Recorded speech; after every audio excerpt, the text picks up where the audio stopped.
has taken ill. So I'll be presiding at the meeting as my capacity as vice president. So in accordance with the provisions of the Open Public Meetings Act, NJSA 10:4-6 PL 1975 C231 X1 amended in 2006 C70 S2. The Asbury Park Board of Education has provided adequate notice of this meeting by sending notice of the time, date, location, and to the extent known, the agenda of this meeting to the Asbury Park Press and the Coaster on May 14, 2024 via email. Copies of this notice have also been placed at the Administration Building, Bulletin Board, District Schools, Asbury Park Municipal Building, Asbury Park Police Department, and filed with the City Clerk on May 20th, 2024. Mission statement. Asbury Park School District will provide all students with a comprehensive and progressive education where everyone possesses the skills and characters to succeed in a diverse, evolving global society. Roll call. Ms. Lessman? Here. Ms. Losinski? Here. Dr. Monsoon? Here. Dr. Dillon? Here. Ms. Smith? Here. Mr. Rogers? Here. Mr. Miller? Here.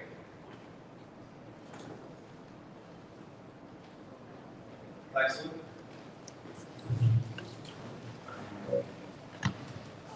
I pledge allegiance to the flag of the United States of America and to the republic for which it stands, one nation, under God, indivisible, with liberty and justice for all. Okay. So we've got quite a bit of stuff to go through this meeting, starting with the public budget hearing and the presentation by the City of Jackson Fires, and then voting on our agenda. So, regular agenda items. So why don't we start with that? Public budget hearing 2025. Oh, you know what? I'm sorry. You know what? Before we do any of that, how about we do some really cool stuff and recognize the students and the educators for this month? How about that? Okay. Let's keep this up in the good foot.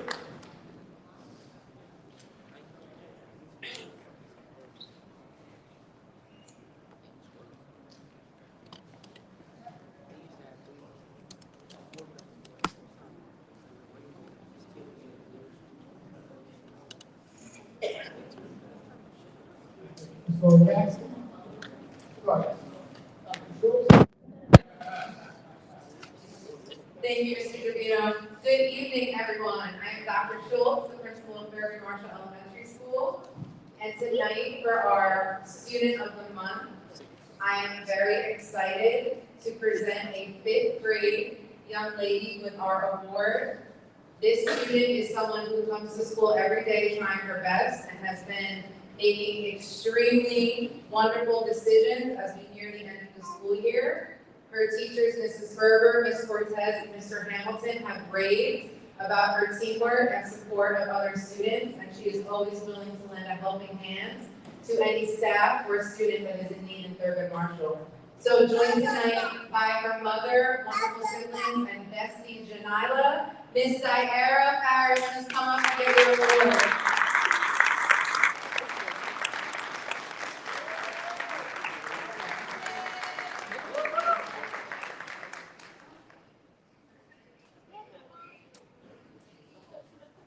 And Mom, if you want to come in the picture or take the picture, you are welcome to.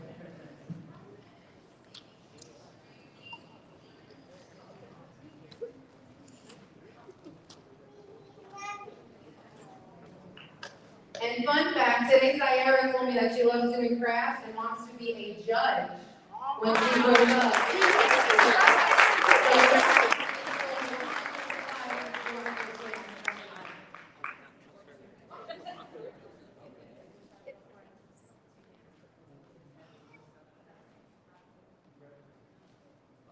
And now for our staff of the month. The Thurgood Marshall Elementary School staff of the month is a 4th grade teacher, who is loved throughout the building. She has taken the initiative of leading our Sunshine Committee and truly bringing sunshine to our school and all that she does. Miss Mills is a teacher that is so dedicated, even when she gets home sick. She is checking on her students and communicating with families. She is, of course, a team player and just overall support everyone in the building. Miss Mills, we're so lucky to have you. Congratulations.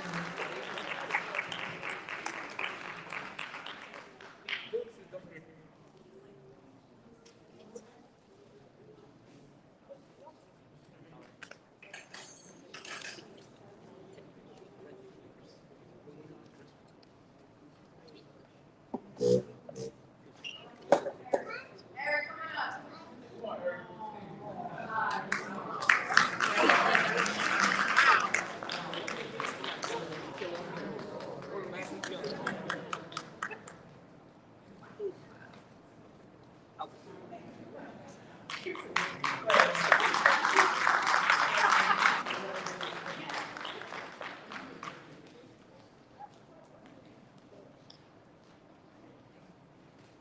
Good evening, everyone. I have the honor and privilege of introducing the Bradley Elementary School Student of the Month, who happens to be a kindergarten student. Her name is Sayla Gunter. Give her a round of applause.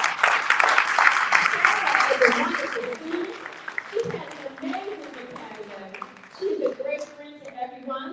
She got a 93. Get it? A 93 on her math Lincoln Form City assessment.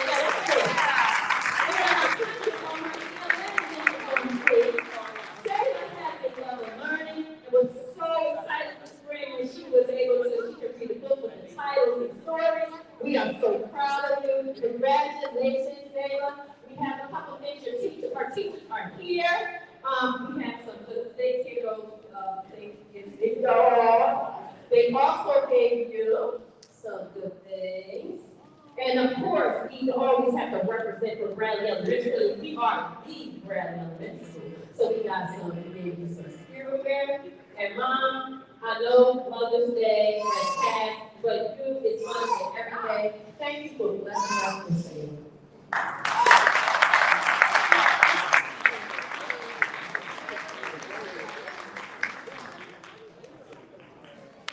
Thank you. At this time, it is an honor and privilege to introduce the Bradley Elementary School staff member of the month. That is a first grade teacher. Her name is Ms. Corinne Bozak. When I tell you Ms. Corinne Bozak, we love her. She wears her heart on her sleeve. When I tell you she might even have a physical class and she would never know it, the way she does to school every day. We love you. Thank you so much, Ms. Bozak.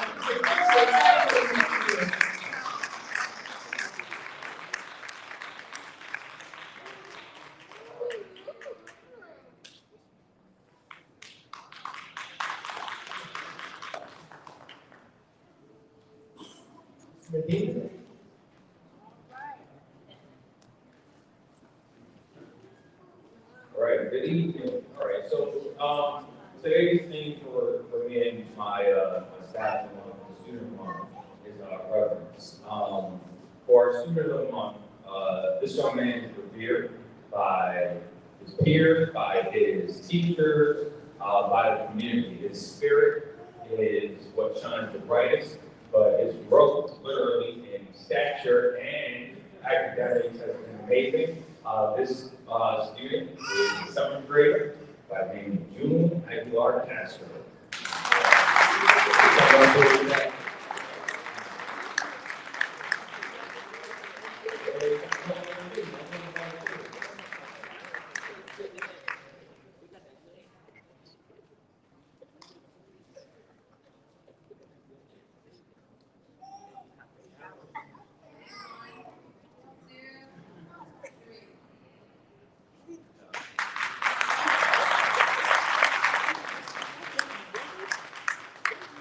And unfortunately, our staff this month couldn't make it, but he is someone the community knows very well. He is also highly regarded in the community, in the school, in the district. Our head of security, Mr. Quan Greer.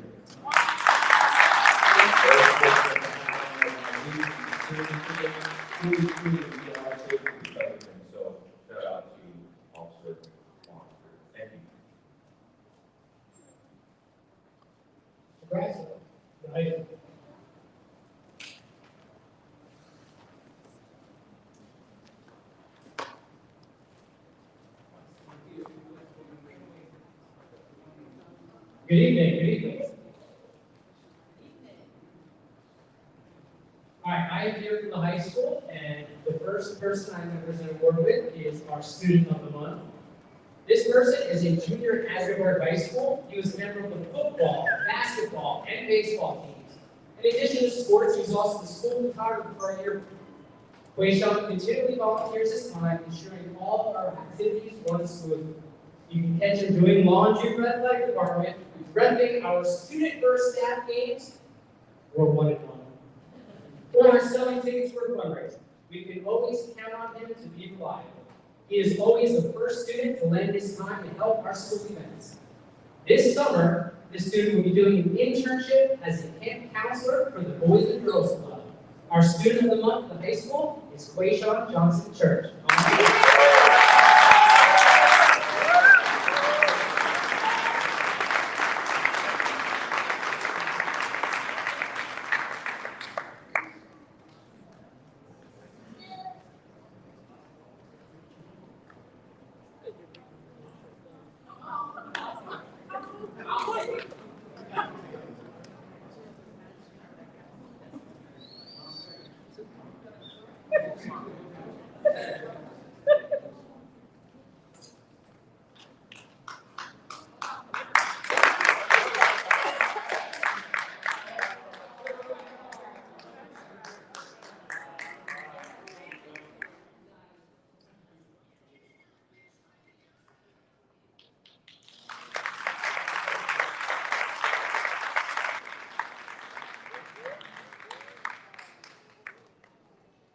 Next up, our staff member of the month, Miss Lauren Golden. Miss Lauren Golden is a teacher who highlights the positive in all students. She consistently speaks with a strength-based mindset and is flexible in providing opportunities for student success in and outside their classroom. Lauren is one of the most genuine, caring, and hardworking staff members at Asbury High School. Her passion for the students and her willingness to go above and beyond every single day is unmatched. Ms. Golden works tirelessly to create relevant, rigorous activities for her students. Days in and days out, she's just been with them. She's extremely enthusiastic and a crucial part of the teaching staff at Asbury High School. She does not go unnoticed, and you will not find a bigger part of Asbury Park. Ms. Lauren Golden.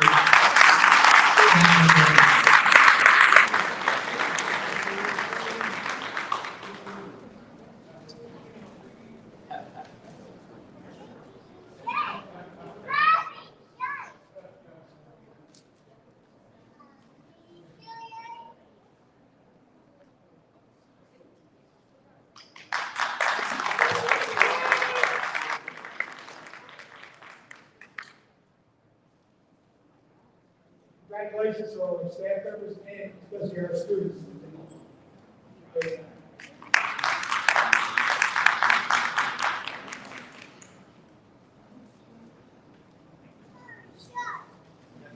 Thank you very much.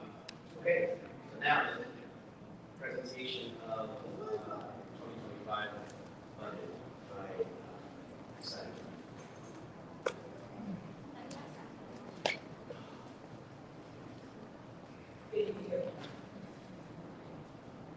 Can you hear me? Good evening. As we know, this is the final year of the S2 bill. So our 2025 advocacy budget, it consists of the $43 million minus the proposed local taxes, and that will equal our equalization aid. Again, it started in 2019, the 2020 school year, with the amount of percentages that the state was going to take from us. So 24-25 being the last school year that they will take the bulk of our state aid. I presented 23-24 and 24-25 to show you the state aid that we received in 2024 was to the left was $20 million. The adequacy aid, which was $17 million, and they considered that we were overaided by $2.5 million. As you can see, in 2025, there's nothing in the green because we are not overaided. They pretty much the bulk of our money. Congratulations. Our state aid history, going back to 2015, the amount of state aid that we received was 55 million, down to 2025, what they're proposing to give us $16 million. So overall, we have lost $38 million. Considering, the amount of money that we have lost, we have worked tirelessly to maintain instructional programs for our children, that they're not losing out on instruction time, as well as give them new programs, or an after-school program, as much as we can, so these kids are not hurting, in the classroom and after school as well. Our local fair share starting again from 2015 to close down. The light blue is what the state projects that the town should be paying their local fair, to the darker blue as to what we're proposing, the taxpayers to pay. The adjustments that we had to make this year, we had to withdraw from our maintenance reserve to help support facility improvements. We also increased our revenue projection of extraordinary aid based on historical trend. Extraordinary aid is the extra services that our students receive. This year, we did a big reduction in force of 34 staff members. And also a big savings that we're doing, the central office will be moving to Dr. Martin Luther King Jr. Middle School, so we're saving $270,000. The components of our budget is composed of 3 funds. So the big operating budget, you'll see, is $59 million. Grants, revenues that we get from outside sources, the federal government, equals $16 million. So we have $75 million to run the school district.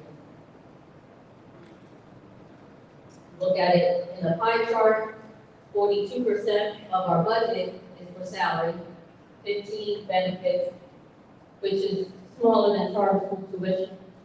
This year, as you guys been hearing every month, we're still fighting, with college achieve. We want to make sure that every student that they're claiming is our resident, we're going to make sure and verify. So we are working with them. Probably next week, we are going to sit out over there. This week, they have been coming little by little to the parent center to make sure that we are verifying the residency. Do you have any comments, questions?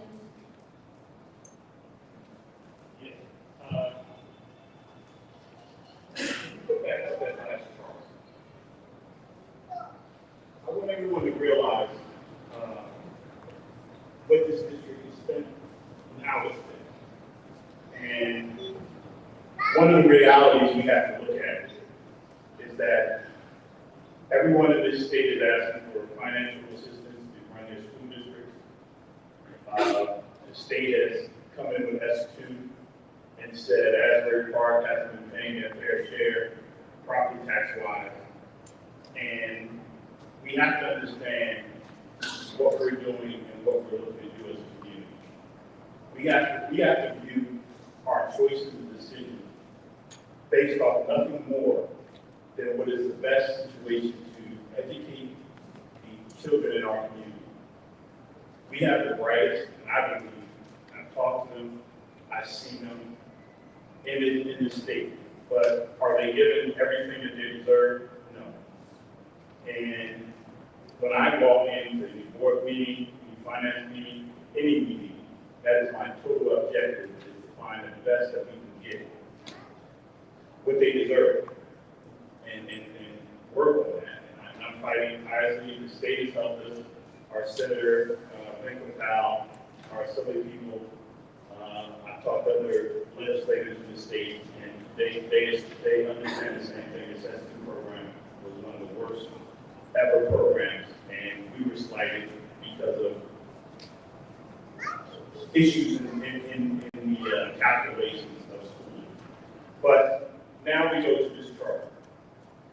One of the biggest things is that 22% goes to charter schools. And I have no problem with ever asking anyone to make a choice about where their education is. My mother made it for me And we have to look at what is the best decision that a parent makes for the child. I now, being part of this Asbury Park School District, believe we, under restructuring, under focus, will be the best option for any of these kids in this district. But we're paying 22% to a charter school that is paying the CEO almost $700,000.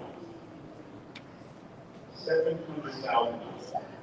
That is our tax because we're paying for him to come to our district and not to give any extraordinary measures that make us look different or even distract from what they're doing. But we also have to understand that our staff, our reputation, and the quality of education depend on us.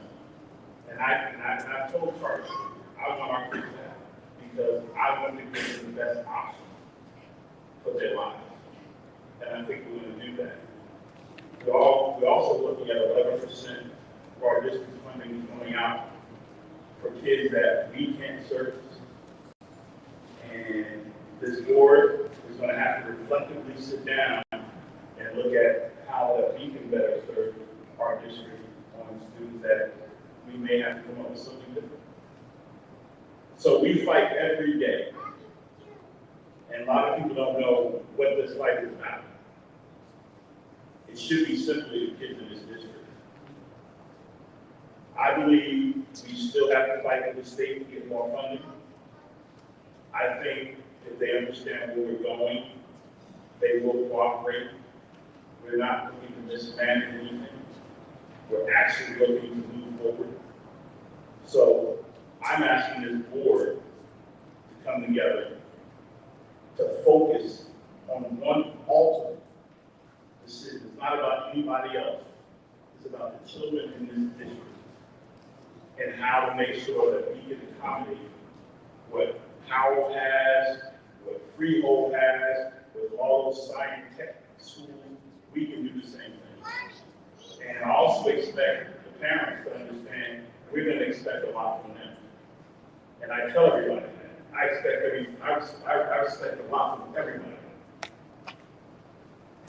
We're going to be talking about this budget, and a lot of people are not going to be happy with the decisions we make. And they're always open to ask me why I make a decision or what I do. But we're going to focus to try to get as much back in this district or to find other sources of revenue or funding.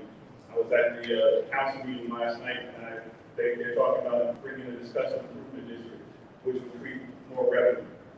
There's other revenue sources that we can tap into, investments and grants. So we're trying to lend our thought to everything that will improve this district. And like I said, please understand, this board is supposed to make the decisions because we are elected to do that. And hold us accountable for everything. Because we are the final choice in this district as by state law. So please, just understand, like I said, some of the conversations that they go on, some things you guys don't know about. One person told me they didn't know we paid the charter schools. Yes, we do. Y'all can see 22% go to the charter schools. We're paying for people not to do the service that we're expecting to do. And I will not tolerate that. So thank you.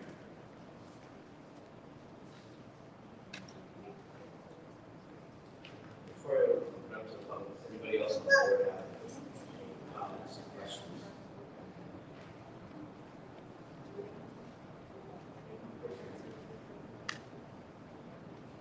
Hi, I'd like to make an announcement.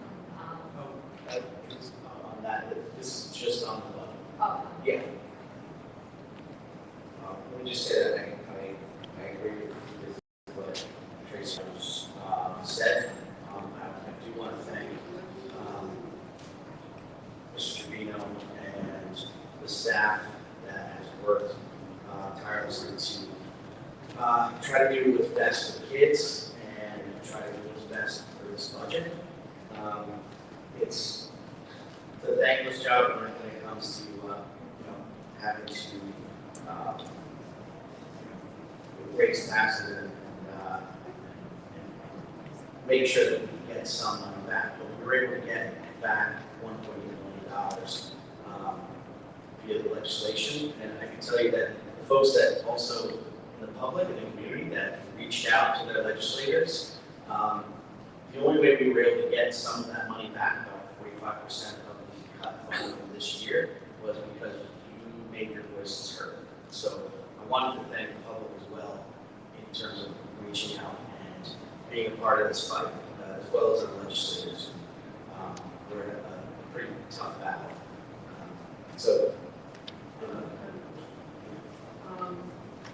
What is the tax increase this year for an average home in Asbury Park usually go by about $500,000?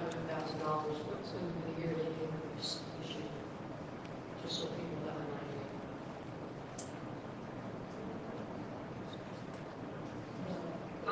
Can email that to you, I didn't have that one. I don't have it on me, I just had like what we're proposing, which is $6 million more than what we proposed last year, but I can email you the estimate of what it will cost for one average.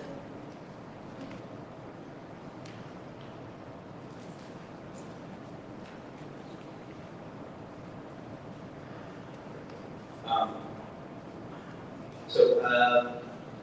going to open up for any public questions and comments. So ladies and gentlemen, under the code, the board is required to have a public hearing concerning the budget. This is the public hearing concerning the budget. So to the extent that anybody would like to make a comment, we ask that you approach the lectern and make your comment. You're going to have 3 minutes to make your comment. Again, this is on the budget only. You will have an opportunity later on in the meeting to make other comments, but this is the budget hearing.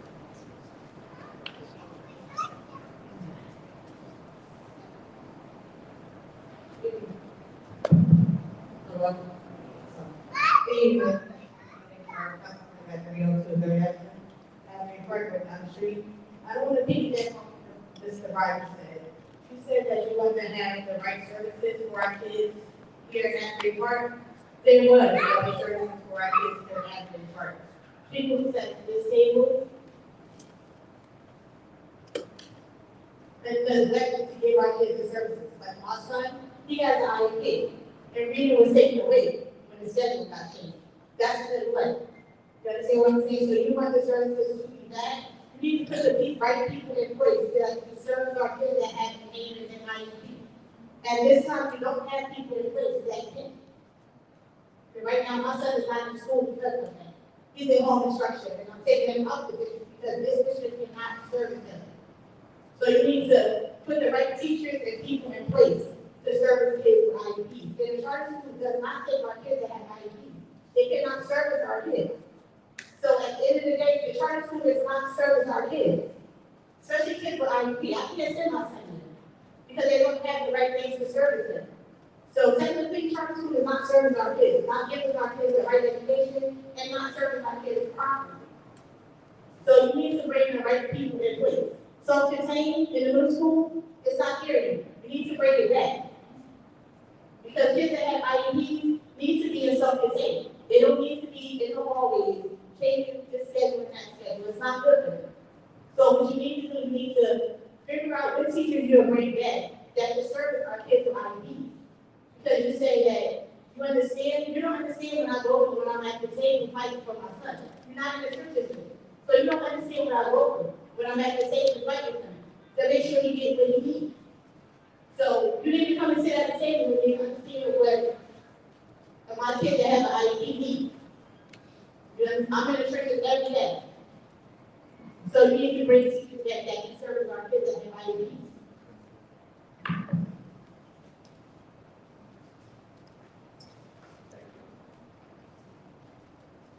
Anyone else? Is there any comment from email or anything like that?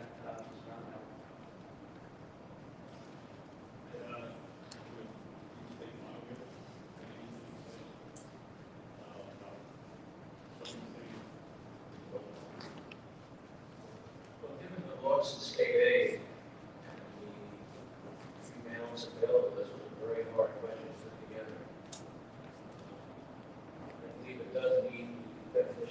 efficient education. And, it's been a work in progress since I got here. We had a number of different people working on it. And I think the $1,876,000 will help restore some staff they had in the program, but it's not going to restore everything that was not funded. And this is a hard minute for people there. Next year's going to be just as hard, if not harder.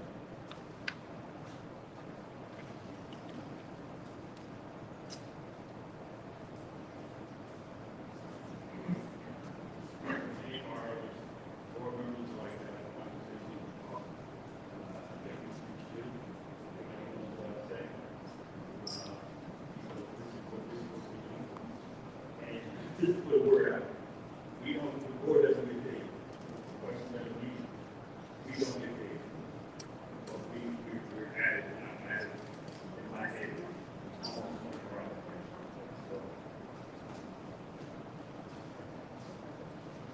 And it's just really great because I look back on information regarding per homes. The average median home is $522,405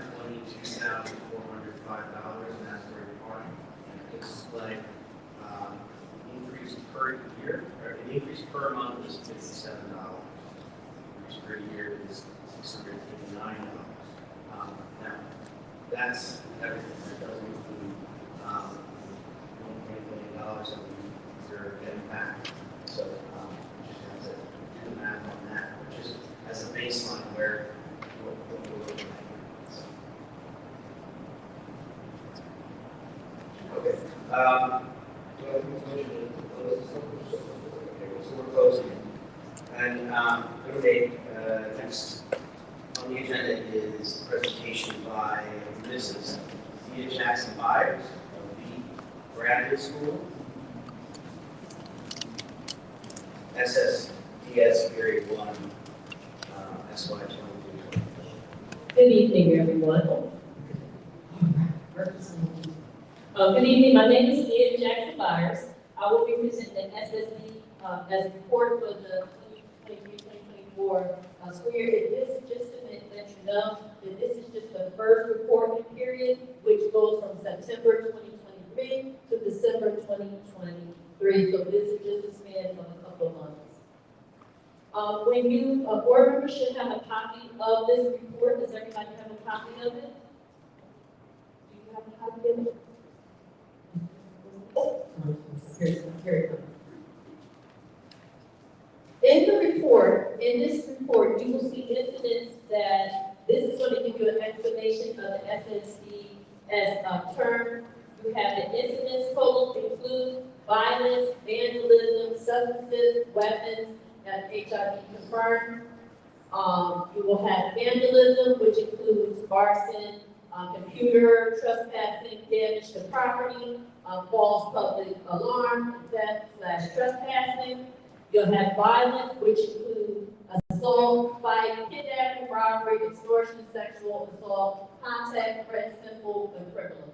Other incidents leading to removal, when you see other in the report, that we are talking about disciplinary removals and defined as instances on which a student is removed from his or her education setting, placement for disciplinary purposes, including in-school suspension, out-of-school suspension, expulsion, removal, or removal to another education setting. So I just wanted to give you an explanation of the SSDS terms.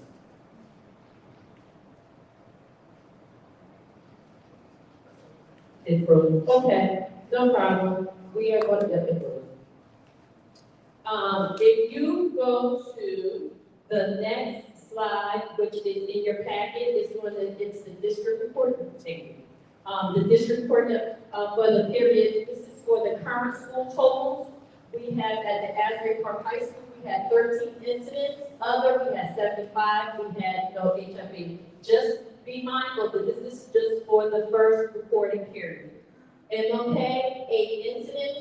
20 other, 0 HIV. Bradley Elementary, 0 0 incident, 0 other, 0 HIV. TMES, 1 incident, 1 other, and 0 HIV. For the previous school year, so we're talking about the 2022-2023 period, at the Asbury Park High School, we had 24 incidents, we had 30 other, 0 HIV. MLK, it was 6, 1 other, 1 HIV. Bradley Elementary, 0 incidents, 0 other, 0 HIV. TMES had 0 incidents, 1 other, and 0 HIV. The total for the district total, the incidents were 30 during this time last year and 32 for other. Now we're going to break down by each of the schools. For the high school, we're going to begin with the 2022-2023 period. They had, for the incidents, they had 24 incidents for the first period. For the 2023-2024 year, we had 13. They had, their incidents went down by 11 incidents.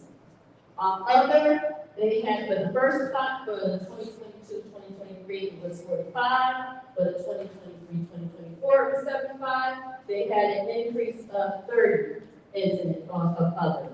HIV, 2022-2023, 1. The 2023-2024, 0. And they actually went down 1 incident for HIV for the Asbury Park High School. So we're going to go down to MLK. For the first period, the incidence was 4. 2022-2023, 4 incidents. 2023-2024, 8 incidents. The trend is an increase of 4. And other 2022-2023, 2. 2023-2024, 20. There has been a decrease of 18. HIV, 0. HIV for the 2023-2024, 0, and then 0 for the last year of the trend. Bradley Elementary School, again, 0 incidents across the board. Thurgood Marshall, for the 2023-2024, they had 1 incident, it was just an increase of 1. Other, they had 1, and then it was an increase of 1, no HIV. For the 3-year comparison, we're looking at the district from 2021 to 2022. There has been 54 incidents in the district. There, for the 2022-2023 year, there has been 28 incidents. And for the 2023-2024 year, it has been 22 incidents. Other have included 32 during 2021. 2022 is 32. 2022, 2023, 47. And this year, when we're talking about others, we're talking it has been 96, which is for the 2023-2024 school year. HIV, we had, it was 1 for the 2022-2023 school year. And I think that was it. Are there any questions for me? I have a question. Yes, ma'am. How confident are we in the accuracy of all of the numbers and the instruments? So I'm glad that you said that. Going forward, we're definitely looking into that, making sure we are reporting it correctly, because we might not have been in the past, it might not have been being reported correctly. So going forward, we're definitely going to make sure that it is being reported correctly and that we are listing the incidents as they are. So going forward, that will be corrected. And luckily, this is just from the first. This is from September to December. So I'm confident that going forward, it's going to be corrected. And I have one other question. Yes, ma'am. Have you any idea of the percentage of incidents or reports where either the victim or the offender is the same person or receiving? What I will do is write that down, because that's definitely a good, something that the department definitely needs to look at. So I will definitely write that down to make sure that, yes, that we're writing that down. Write that down. We're going to make sure that we're going to see if it's the same offender by the same, that's what you said your question, I want to make sure I get it right. You want to make sure that, what is it? I want to make sure I get it right. Two things, both are we seeing repeat offenders? Yes. And whether or not the disciplinary action is increased. And number two, are certain children being victimized or Yes. seeing Yes. repeat offenders? So are we saying, are the offenders the same and are the victims the same? And are the, yes, got it. Thank you. And I will look into the department. Any other questions for me? Also, just to let you guys know, you should have received the HIV report for April and May. It should be in your binders. Did you receive the HIV reports for April and May? You have it? Just to give you a couple of contexts, there were 4 HIV reports filed in the month of April. 2 were unfounded. 1 was founded for 2 of the offenders, and 1 was founded for 1 of the 4 offenders. Some of the actions, like you were saying, some of the actions that were taken by the school, that the guidance counselors, parents were contacted, and they received attention and counseling, and restorative meetings were given to those individuals. For the month of May, there were 3 HIV reports founded, 2 were filed, 2 were founded, 1 was unfounded and 2 were founded. And again, the actions that were taken by the school were through counseling, student conference, and parents mediation was also given to those students.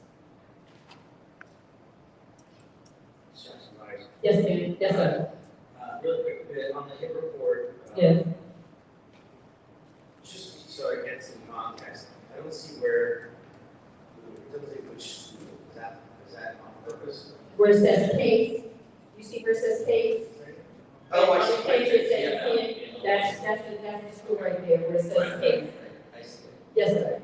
And then the other thing, just for who's educated, when you're saying other, can you give an example of what other? So when we talk about other, that is when a disciplinary action or an infraction has taken place in which a student might have had to be removed, meaning that they were removed, meaning that they were either in school suspension, out of school suspension, removal to an alternative educational setting. So that's when they say, so their infraction that took place at that time, it led to either in ISS or out of school suspension. So that's what the other, that's what that means. Great. Yeah. Thank you.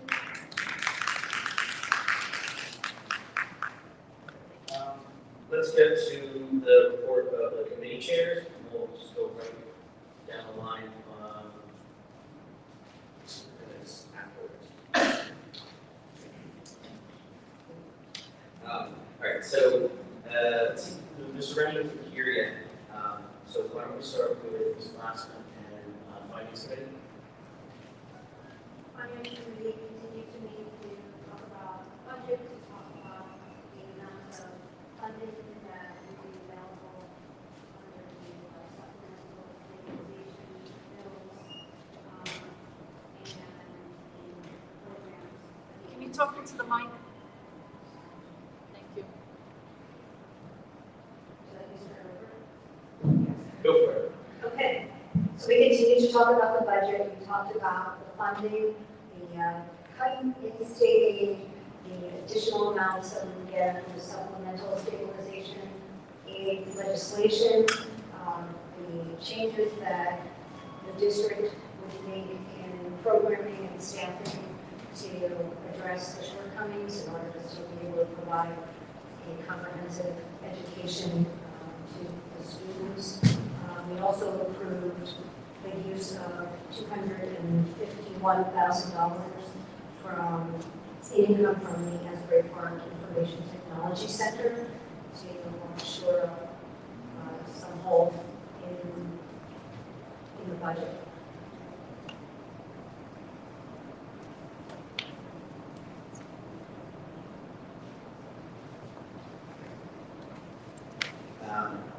Let's go to policy. Policy Committee met on May 16th at 6:30. We revisited a recommended change to Regulation 7510, which is the use of school facilities. We agreed to the following changes, which was to remove Class 2 organizations that no longer use, and change Class 2 users to pay to use fees. And this is happening, we agreed on this policy, these change due to the fact of budget cuts and things that we need to do for the budget. Once the board approves, the business office will send letters to Class 2 users explaining the reason why this was done. And again, this is some of the austerity measures that we have to put in place because of these budget cuts. It's sad to hear that we have to do that, but everyone's got to pay in terms of any fees or anything like that. And that's part of taking the funds. Thank you, Mr. Chairman. You're also, you can do curriculum instruction as well. Yeah. Curriculum instruction met, and there are 7 items on the agenda today that we spoke about. First item was applying to New Jersey Schools Insurance Group Safety Grant. The grant amount is $2,000. Also, we talked about submitting for the 2024 COPS Office School Violence Prevention Program grant. This is a competitive program that provides funding for food security in schools. We also spoke about the ESL Summer Enrichment Program that's going to begin July 1st to July 25th for the summer.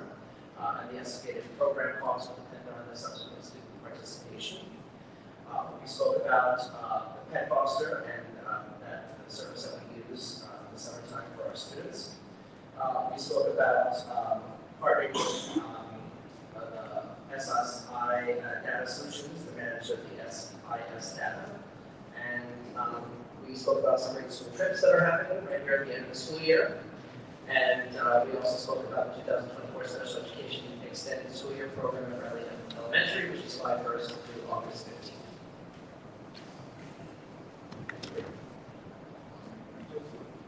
Just a point of clarification, we put an amendment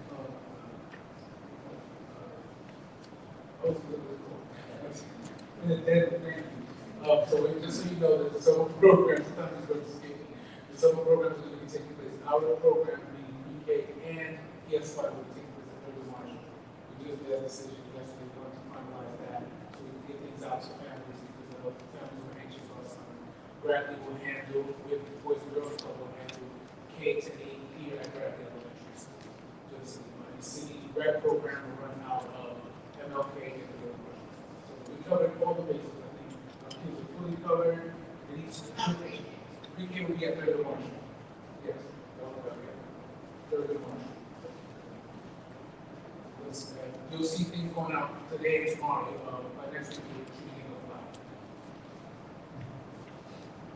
Thank you. Mr. Redmond, perfect time. Would you like to report out on buildings and grounds, or do you need a second? Share this. So, this one, that one, soon.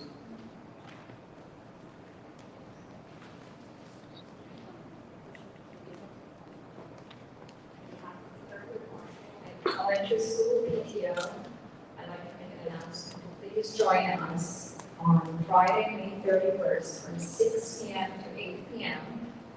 for at Bradley Beach Bowling. We're having a fundraising for all the families and children.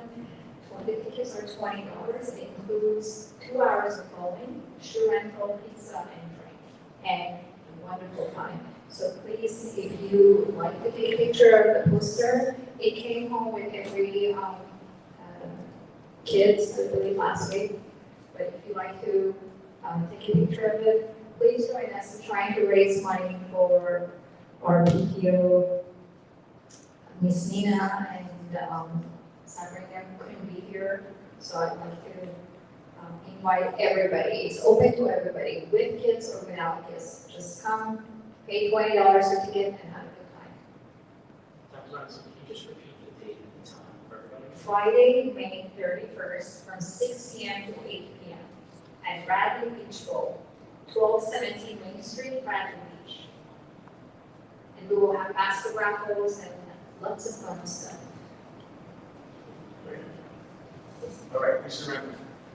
Oh, I'm sorry, Mr. Rob. Mr. Ruiz. Mr. Ruiz. I'm sorry. Right now, yeah, one of the things, have you been in touch with the summer rec program for all activities that our kids can do in the city?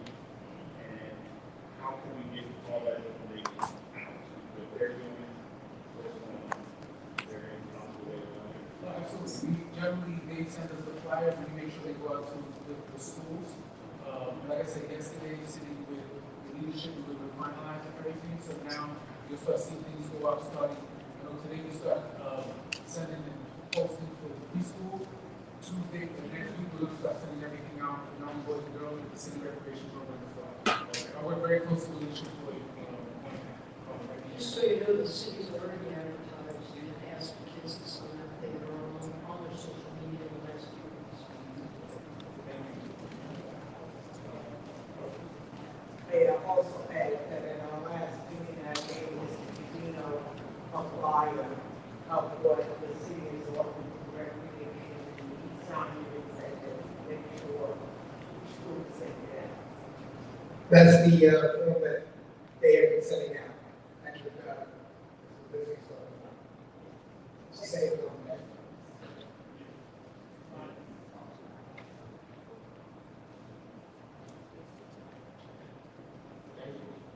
Mr. Remy. Buildings and Grounds Committee, we met the 16th, talked about the central office exit location. Going to move by June 30th of this year, 2024. Our current landlord attorney, contact the district attorney, wanted to hold us to 120-day notice. It will push that date to August of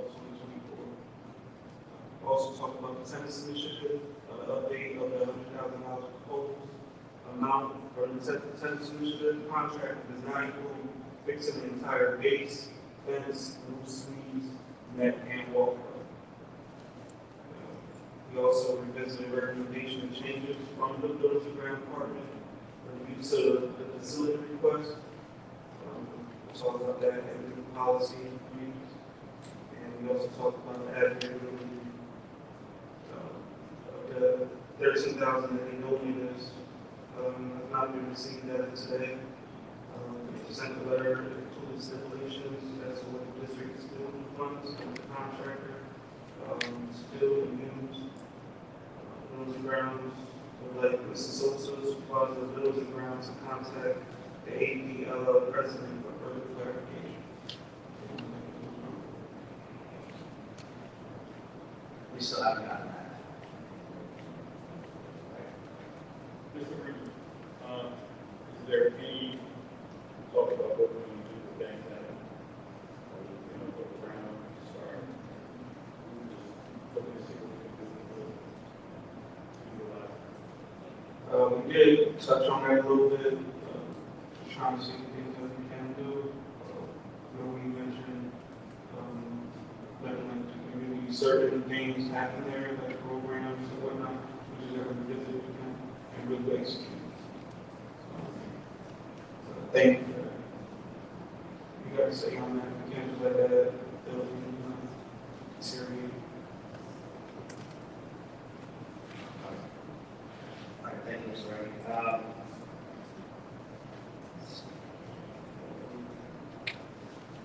So we do a review of regular meeting agenda items, and then from there, participation.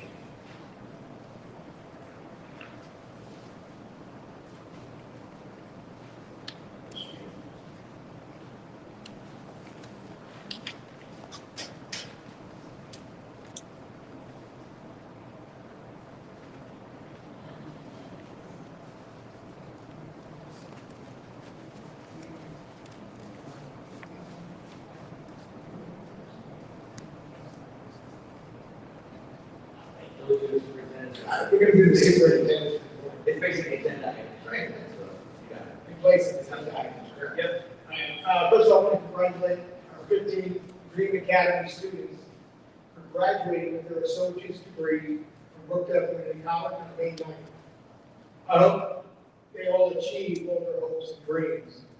I'd also like to thank Ms. Margaret Wright, Ms. Tracy Counts, and Mr. Ruiz for keeping that program running and helping these students achieve their goals of graduating from Brookdale Community College.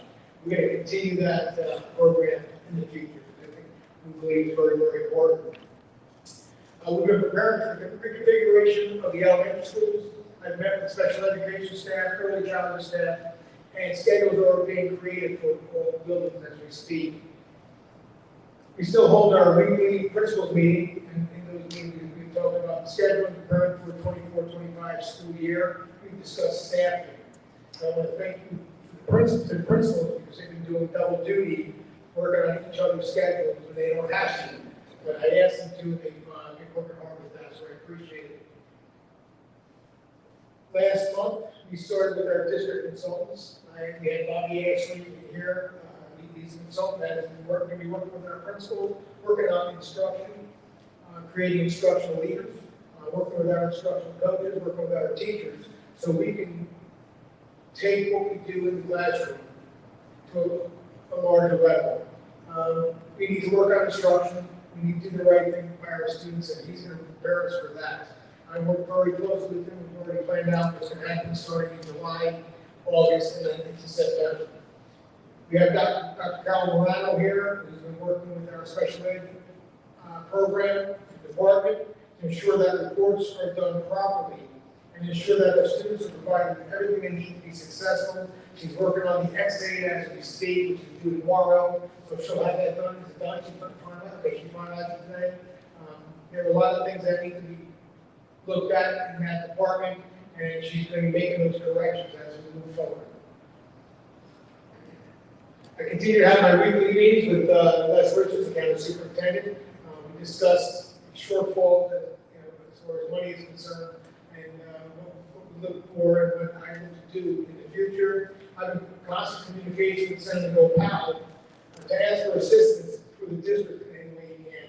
So basically, I've been asking for money for the district. And so I'm constantly calling him, constantly talking to him. And he's looking to see how he can help us out and bring more funds back into his district. This past weekend, I was part of the community. I was judging the Asbury Park Got Talent program, which was last Saturday, which was a fantastic program I'd like to actually bring into the district. Instead of having that at a community center, why not bring it here and have our own students participate in that? We had young students, our students, that were singing, reading poems at this event. It was fantastic, and they had a chance to show the community their talents. We celebrated our teacher year, our teacher appreciation week. Each building celebrated. I did a little celebration program as well. And I want to thank our teachers for all the hard work they have done. I created an attendance appeal committee to correct the attendance issues at our buildings. This appeals committee is made up of administrators, teachers, and the attendance officers. We have corrected out of 30 attendance issues, we have corrected about 25 of those issues to ensure that we have followed board policy and our procedures are correct, and students are going to be able to move on to the next grade level. We confirmed the move to central office, as Mr. Murray said. We will be moving out of central office. It saves about $270 next year. We tried to get out like June 30th, but they're pushing us to August. But we will start that move in a couple of weeks, and we'll be out and ready to set our camp at MLK, and we'll move from there. And again, it's going to save us $270, $70,000, which we shouldn't be spending. We should be keeping it in-house and spending it on our students. I visited our pre-K schools outside the district, and I realized that they have been ignored and that we need to help them build their programs. I walked into a building and they said, wow, we've never had an administrator come here and talk to us. I was there for about 45 minutes. This is sit and talk, and they were amazed that the teachers or aides that I was there. So that's something we need to do, and we will be doing in the future. Again, as a result of the funding cuts, we faced staff reduction of 34 staff members, which will impact all our programs, which in turn will impact all our students. Therefore, I'm urging everyone in the community, staff members included, board members, contact our state senator. Let them know what is happening. Yes, we received $1.8 million back from the state. $950,000 of that is going to the charter schools. So we get half. And then about $450,000 we need to use on programs because we have the money to use on those programs. So that leaves me about $350,000, $400,000 to bring back whatever staff I can. I was able to bring back 4 staff members that were let go. They will be coming back, and their names are on the list.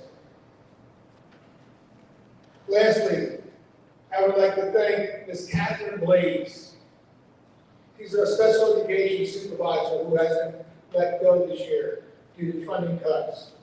But with that, even though she's being cut, she continues to show up to work every day, doesn't take her sick days.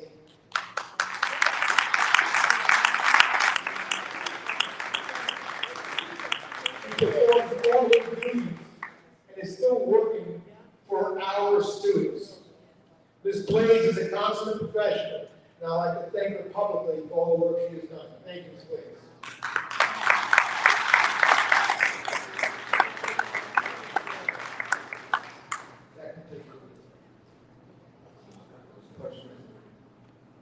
I just had a question in regards to the superintendent's report. You mentioned attendance, that's part of policy regulation 5600. That's a mandated policy regulation that has to be approved by the board before it's implemented. But I haven't seen a change in that on any of the policy committee summaries. And is that a process so the board can approve it before it's implemented, or has it already been implemented? We didn't change anything to the attendance policy. The attendance policy was not being followed correctly by an administrator. Therefore, I had to put together a committee to review that policy, review our students, review all the documentation, so it followed our policy. So we didn't change anything to the district attendance policy. Thank you for that clarification, that's why I had the question. I also have a question. Thank you for in regards to the charter schools, do we get any updates on the verifications? Because you said we're getting 1.8, but charter schools are getting half that. Yeah, we're actually setting up shop at the charter schools over the next week. Meaning we're gonna go there, we're gonna sit there, and we're gonna ask parents. Excuse me?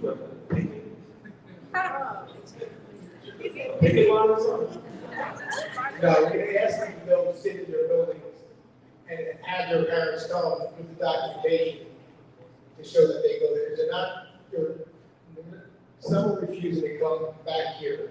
So we're gonna go there and ask them to, can we sit there and verify our students, because they don't want to come to us.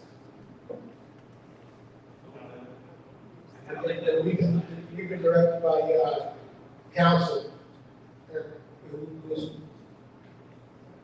working with not at a place, but our insurance carrier to try to get it there. We've also been asked by the Department of Education and the county superintendent to go sit in their building and verify our students.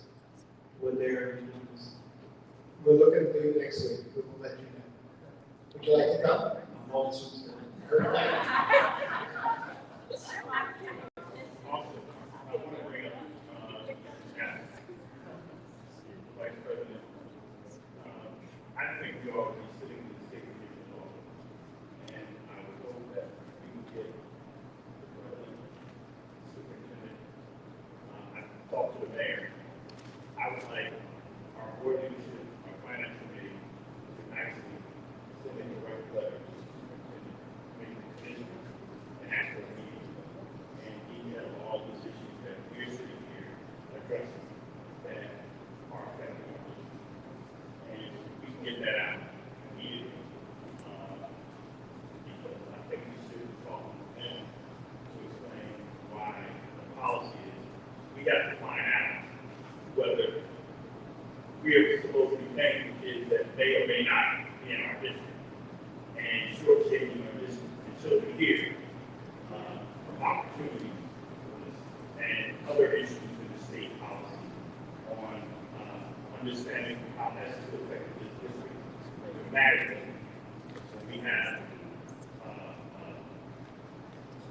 penthouse,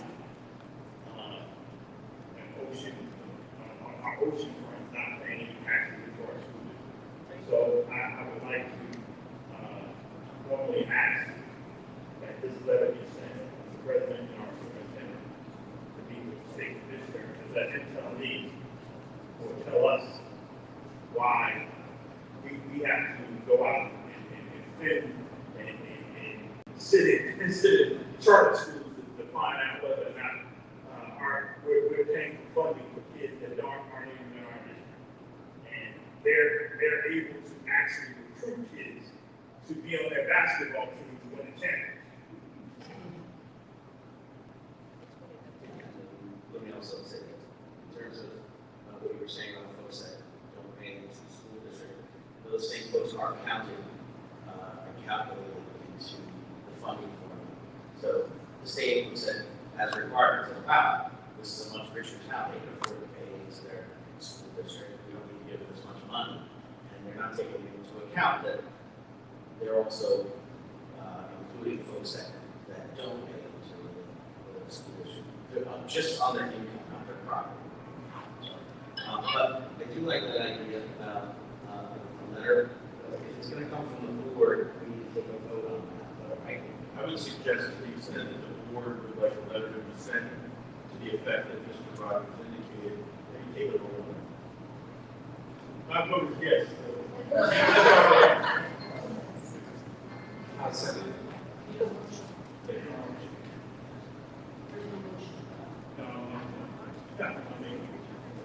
Everybody know about it? Is there a motion?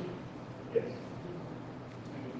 Formulate a letter to the state commissioner to discuss essential financial issues that are affecting our business. And to request a meeting with the board leadership. Request for leadership and anyone supporting our community that has set up the mayor. And the names of the people that are determined to Board leadership, board leadership is president, vice president, the financial committee is Ms. Lassman, myself, and Joe Pillow, actually. So I think that's less than a point.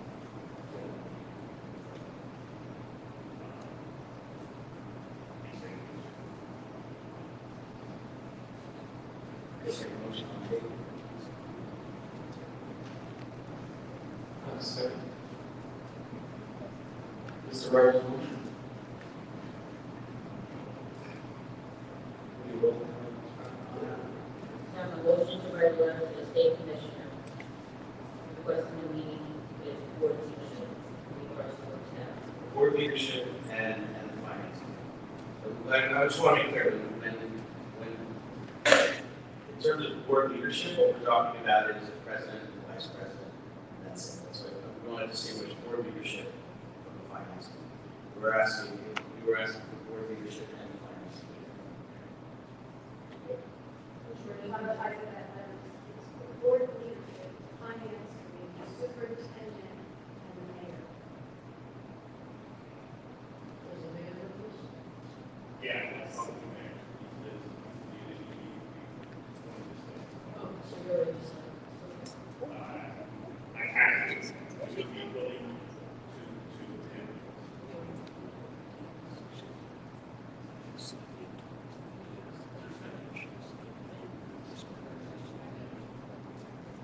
Ms. Lassiter? Mrs. Sinsky? I'm accepting, I need to see what the. Dr. Mansour? Yes. Dr. Bennett? Yes. Mr. Reddy? Yes. Ms. Ricks? I'm saying since I'm not a member of the board leadership or I'm on the finance committee, so I will abstain. Mr. Rogers? Yes. Yes.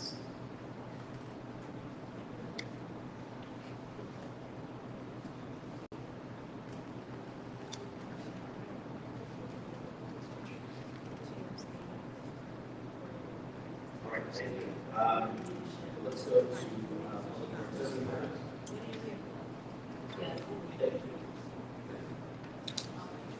so, let's go to public participation. In accordance with the board policy 0167, the Asbury Board of Education recognizes the value of public comment on educational issues and other matters of importance, and provides members of the public with the opportunity to express themselves on school matters of community interest. The public comment portion of the meeting is not a question and answer session, and all public comments must be directed to the board president or the presiding officer of the meeting. Members of the public who wish to make public comments must be recognized by the presiding officer and provide their name, municipality of residence, and group affiliation if applicable. All public comments shall be directed to the presiding officer and are limited to 3 minutes in duration. Members of the public who do not follow the foregoing rules and or interfere with the orderly operation of the board meeting may be removed from the meeting.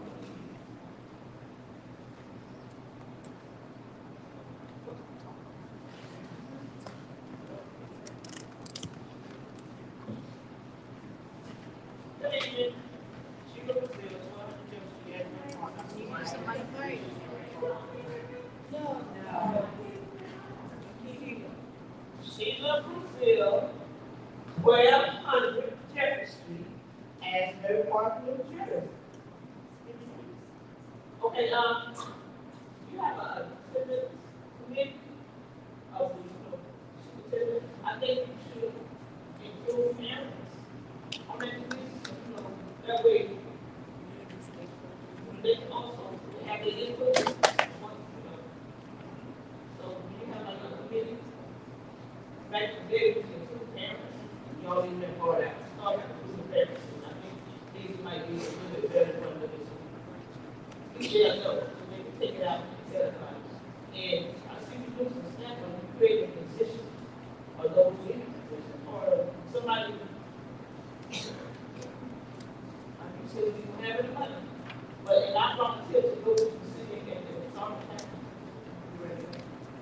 Oh. Okay, have a nice day.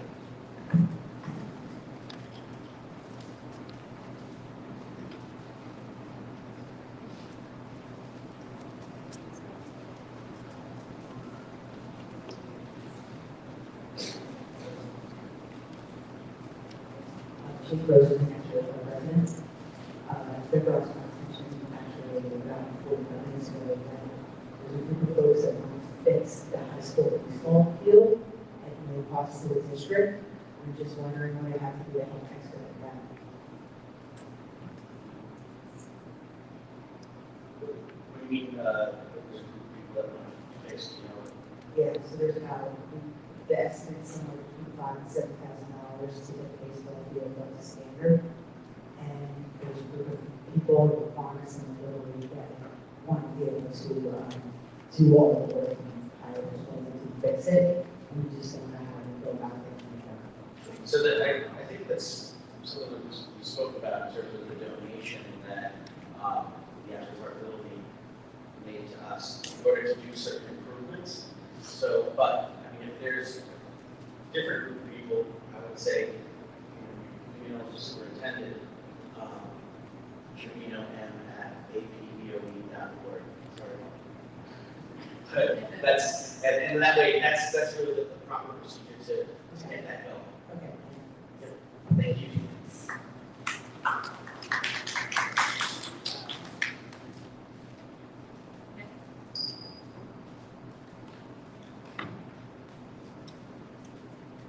Good afternoon, our statewide education organized committee here in Asbury Park. I just have a few questions. You don't have to answer, you don't have to answer. Hopefully you do have some kind of answer. You mentioned that you are,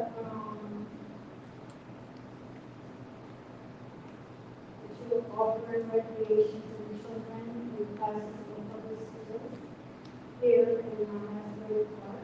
Is that so? The summer program? Yes. Are you going to be offering enrichment programs also throughout the year for children this coming year?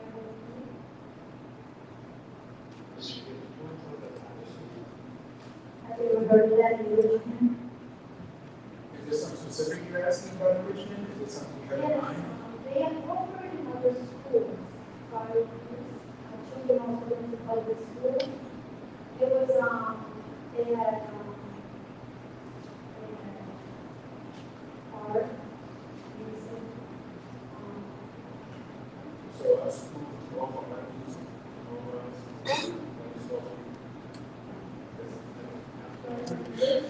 Did you all in the curriculum of the enrichment or If you're talking about art and music, we offer art and music. So if you're specific, yes, we offer. We also do enrichment activities that go on in the after school program as well. Part of the girls club, we do that. So yes, we offer not only extracurricular activities, like I said, music, art, but also during after school program.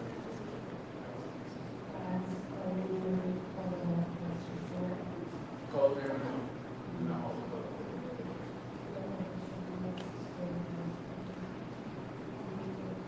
okay. Also, what can be done to save our public schools? How can we work to gather together to heal our schools and communities? So what is currently the schools are about to go through the charters? Are they taking over? Then what would you do is finish all your questions and then, Because I just wanted to say something on behalf. I've been working here in the district in that area for 9 years. And ever since COVID, I've seen everything is dwindling. And I don't think it's teachers' fault. I think it's us. So I just wanted to say that we need to work to heal from our communities. If we can work together, we can make changes. And we have to believe that. And I wanted to say,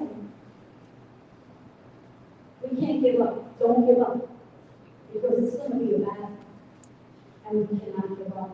And I wanted to say also to Mr. Tracy Rogers, I think it's important, like they had mentioned, to write to the senator in order for this to be heard. We need to fight for our children. It's not about the dollar bill. It's not about who says what or who said this. It doesn't matter. What matters is the children. Sorry, your time is up. Okay? That's what matters. And thank you, everyone. Thank you.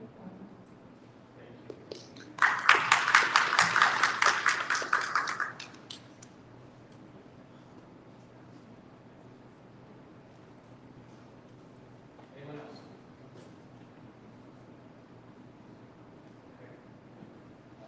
We'll close public session, public participation.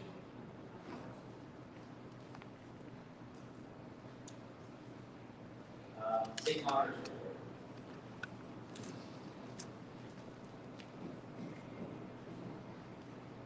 my report.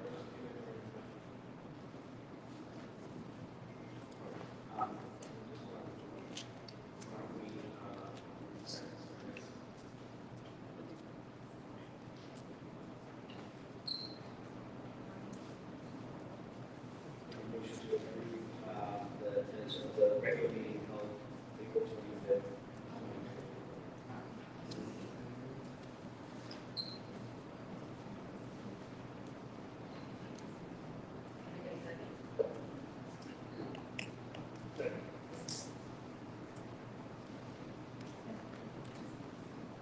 Ms. Wagner?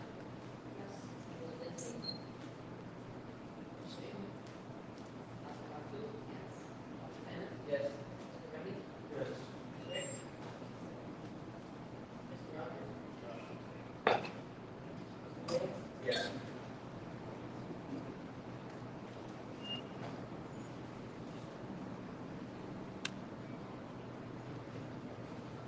So we make a motion, to approve the minutes of the session of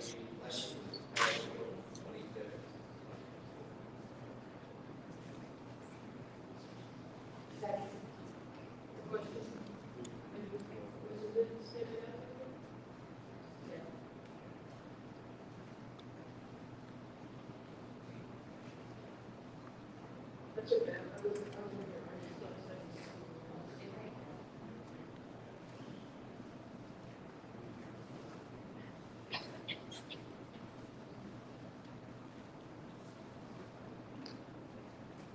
Anyone second?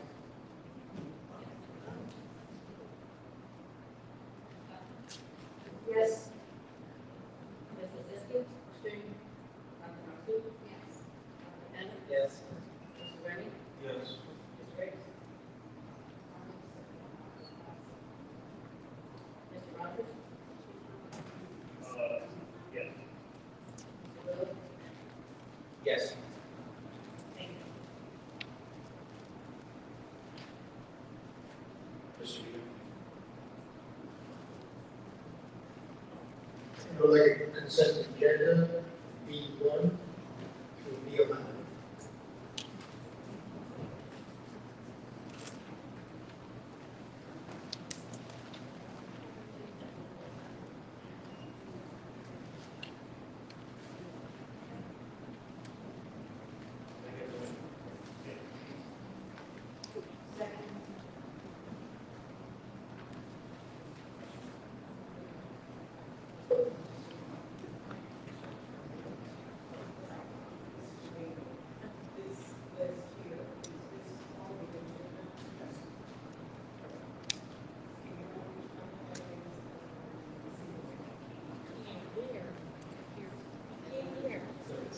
All right, it's the appointment list, the reappointment list, right?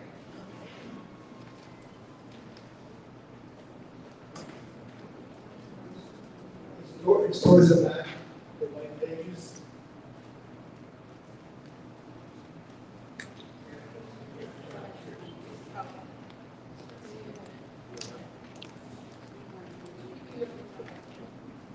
Speaking of the agenda, is that where it is?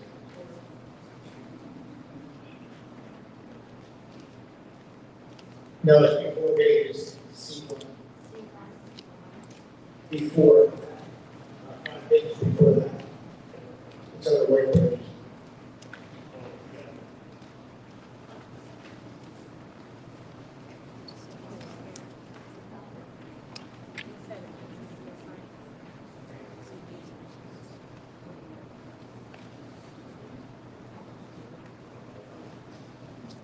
Look at page B1, 3A, where it says upon recommendation to approve the tax agenda. So that's the attached agenda for that item.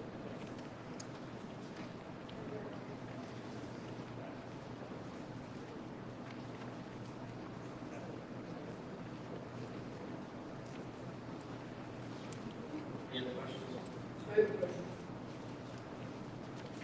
I see that, on this is, that stuff has changed. There's, number 2 on B1, the job creation, we have one point, it could change. Job creation. So, job creation descriptions. So we have 6 new administrative positions created. No, it's just, back. Your district already have. These are existing titles. Right now, you're all supervisors under one title. It's separate. Oh, I thought there was a science supervisor or a. No, you're all supervisors of curriculum instruction. Yes. So each one of these is separating the job description into who what they're actually doing.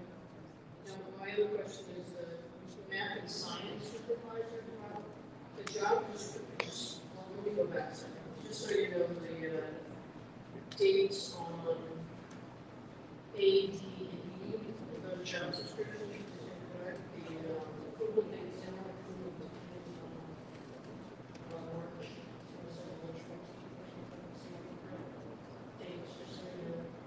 And then I have, the job description, teaching math science supervisor. I think it should be the description of the bullet, it's incorrect, it says something about, does it say something about, special ed, it doesn't say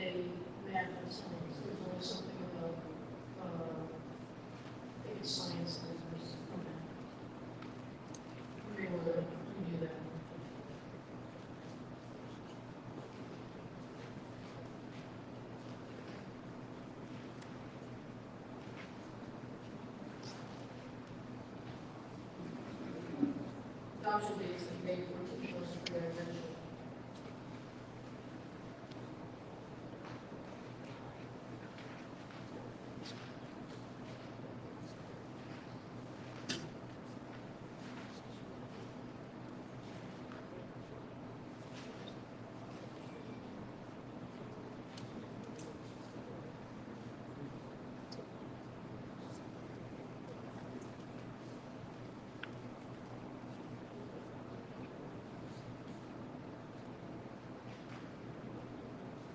This is what we talk about teaching math, science, supervisor. Yeah, it says special ed in the second. No, I think it needs the description of math and this is science. Further down it says teach math and science. Yeah, teach math, teach science. Yeah, but at the beginning it says first science, what the science supervisor does, and then it says special ed, not math.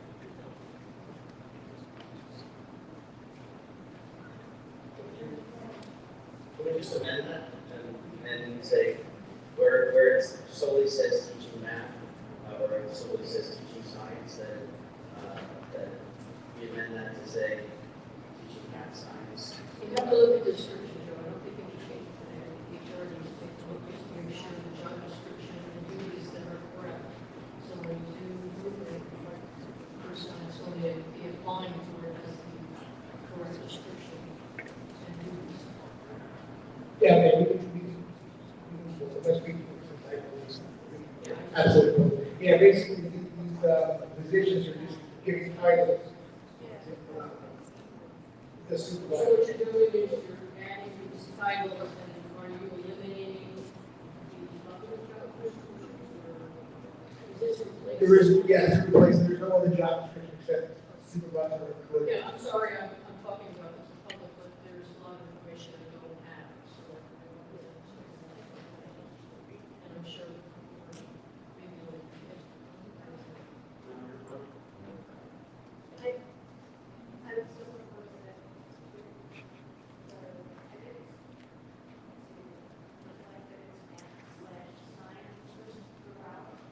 That's it, no, there's more to it, there's a description in there about special ed, and it's not about special ed. I understand that. You need the word DLA, which is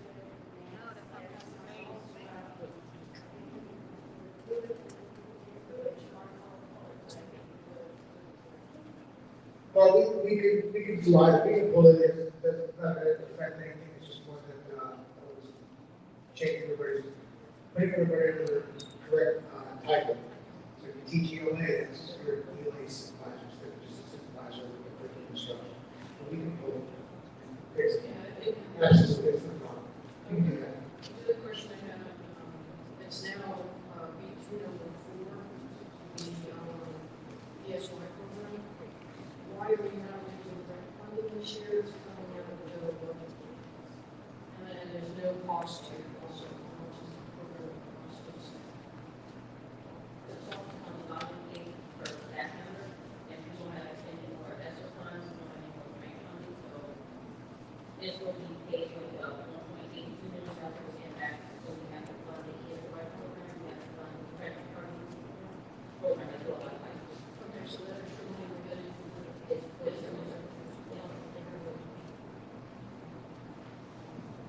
I just want people to know how important it is that some of these grants, especially ESSER funds and things we've got before, we don't have anymore, and this is all coming out of the general budget now, which is tax dollars, so, profit tax. The other question I have today is, before number 6, the step increase for the coach. Is that a mistake? Do they have that experience or? That's not my mistake.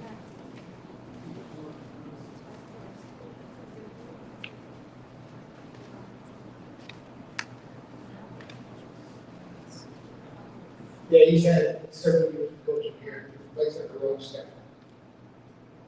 That's one question. Any other questions? Wait, that's this, job descriptions, so is it like 6? So would it be 6 new more people, or are these people already in these positions, and you're just No, not 6 new positions. So I'm switching the titles. Multiple positions need to be filled. Just that for people that are not here, we have people that retired. Yes, I'm not creating all new positions. Basically, what I did was we had supervisors of instruction. Some teach math, some teach science, some teach ELA, but it doesn't say that. The job description is curriculum instruction. So now your ELA will now be an ELA supervisor. Certain specialties. But, yes. My question was, the 45-day program that these teachers for, what is, when somebody's doing that now, is that what they're doing?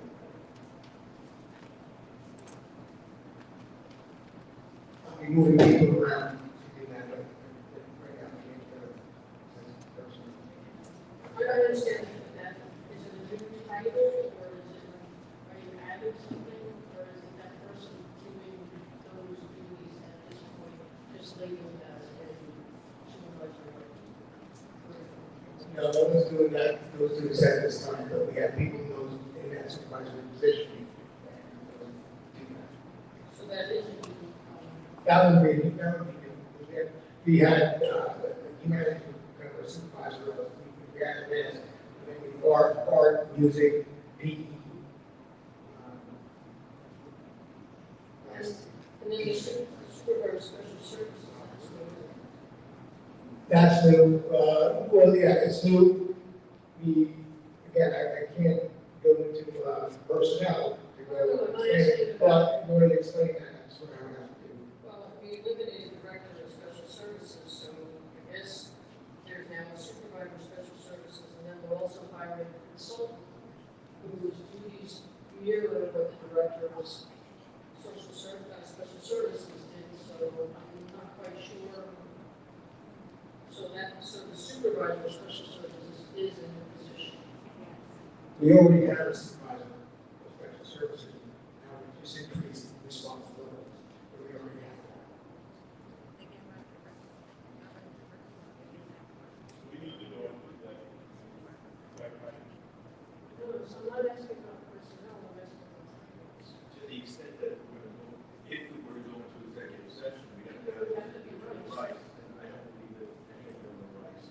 So, you know, we're unable to do that anyway. No, but right now, I mean, the lengthy discussion. I'm done, I'm done. I'm on this. I would just move it to this, like, move to the next one. It's just a clarification. Just how much questions and, you know. The one Just let question, me know where you're at. They move on. Mr. Reverend, the question you were asking, would not understand after all this time. We had the director of curriculum, that means all supervisors, so basically, given that type of line, my thought was, who is responsible for math? And we can, who's responsible for English? So I see the substance of some of the people, and if you got other questions, you got.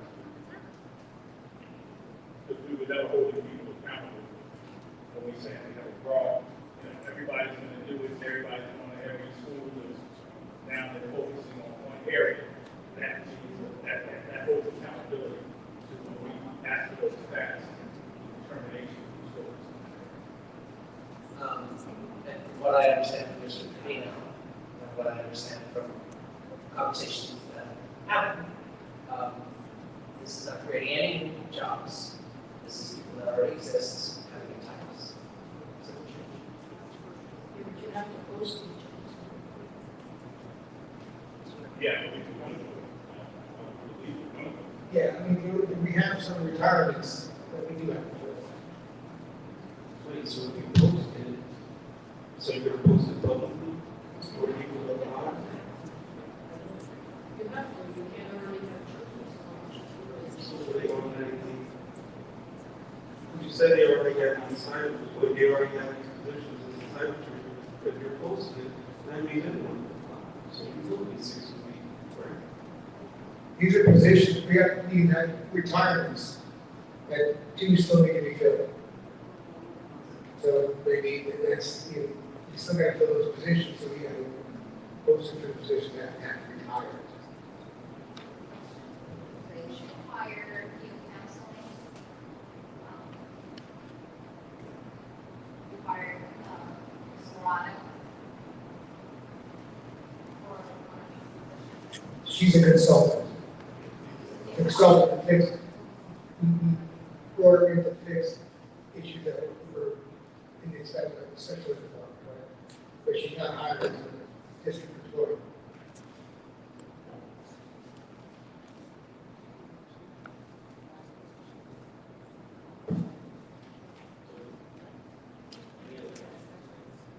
We have a motion and a second. If we need to hold, E1 to F, should I hold the motion?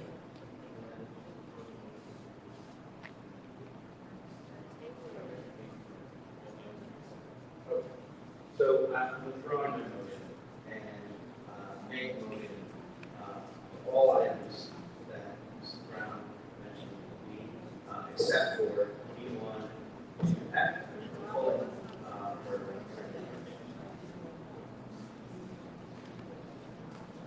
and the correct date that we did.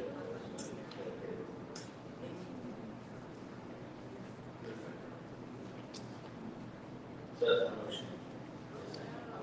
Second. Any other discussion?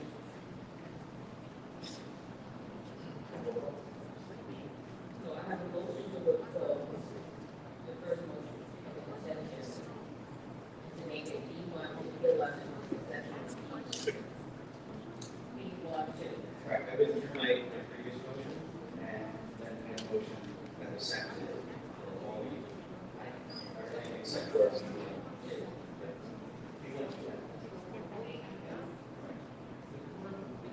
anyone to just that the teaching math science supervisors, correct?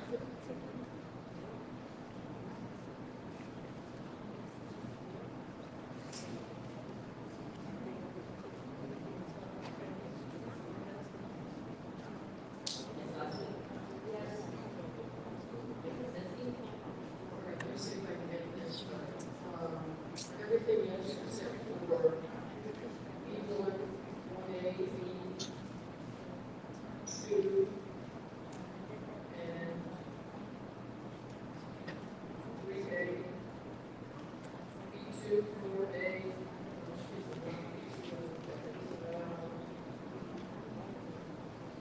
E4,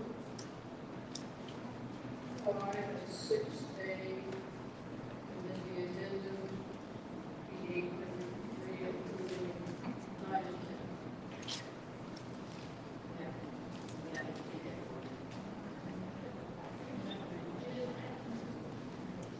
All right, Yeah, except for no on E1, A, and B, yes. Number 2, no. 3A, yes, no. correct. E4, no. 5 and 6, A, B2, no, B4, 5 and 6 is correct. and B8, Correct. 3, 9, and 10. yeah, including B3. Yeah.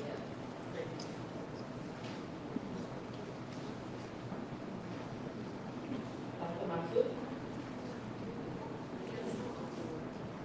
Dr. Tennis? Yes. Mr. Remy? Yes. Ms. Rich?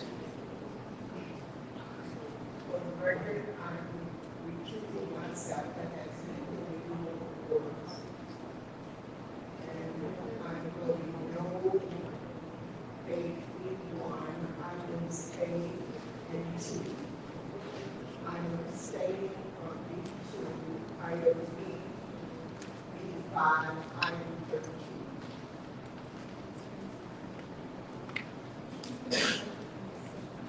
Yes, no to E1A, and 2, abstain from E2, B, C5, number 13.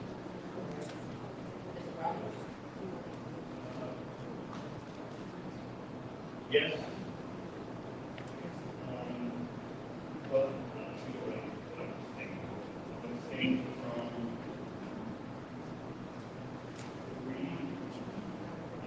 B1.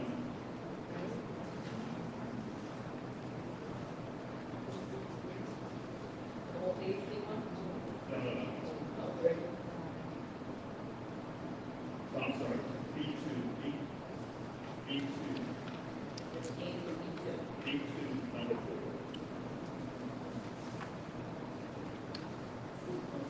And B8, B8, B9,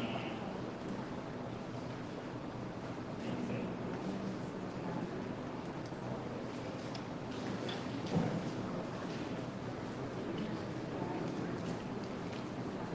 And yes, sir.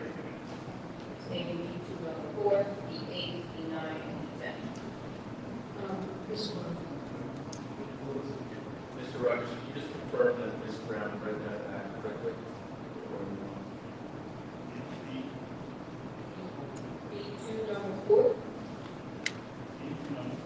the whole page of B8.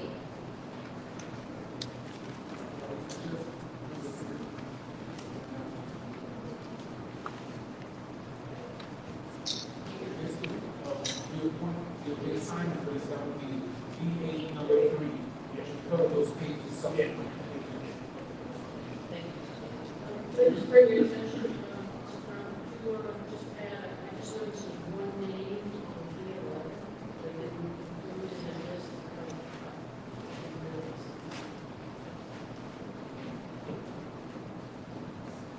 Ms. Lozinski, just, I'm just adding that to my meeting note for each particular, yes. okay, thank you.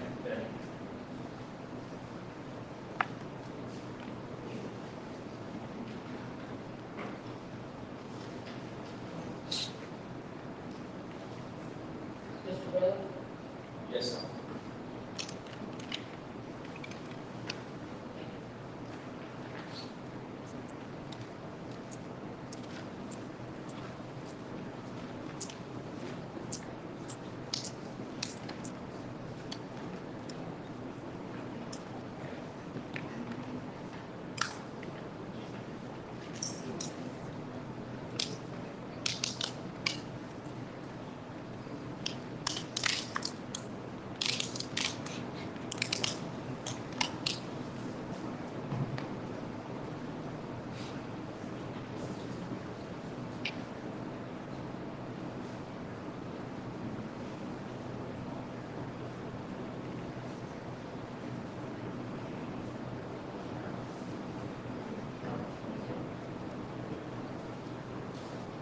All carried.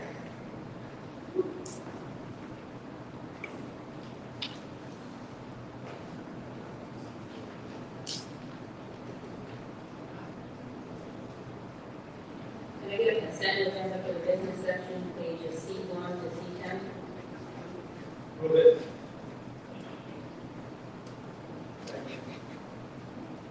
Discussion.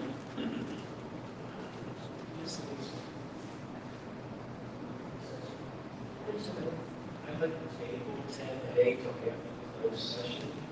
So I'd like a special year about the appointment of professional services, specifically legal, and insurance.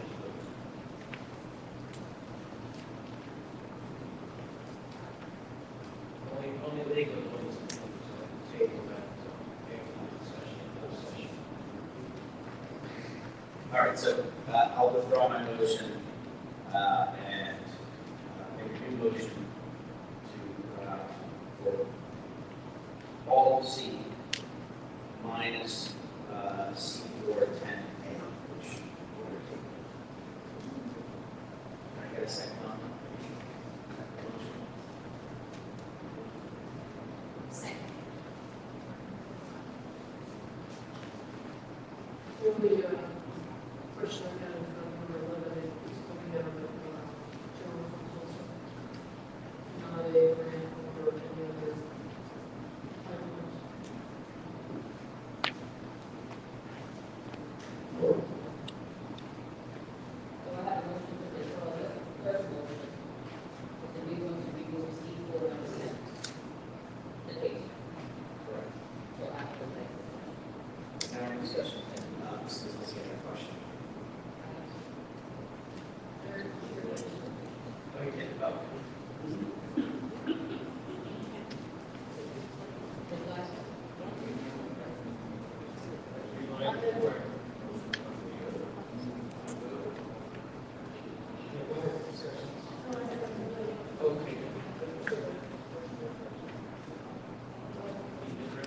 she answered my question. I didn't want to see eight for 19.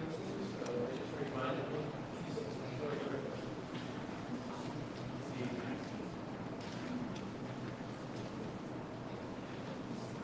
Question with the transfer of funds into the summer program, et cetera. Are we supplementing or something?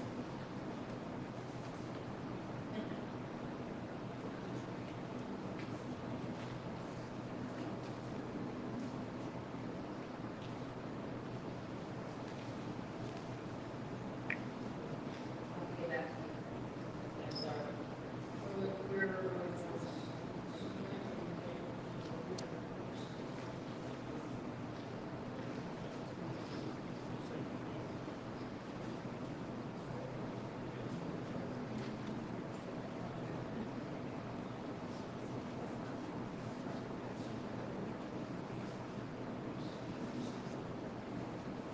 It's summer program.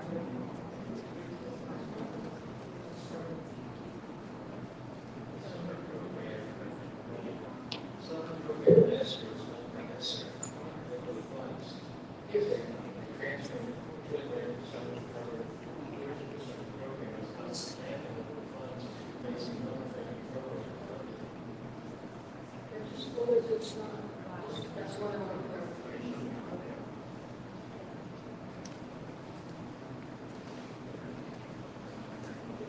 What the board does is remind the college chief included in the list. A question about the college, do we know?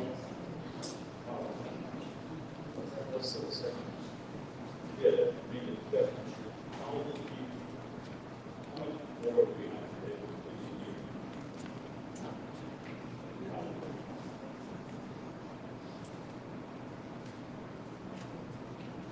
The process.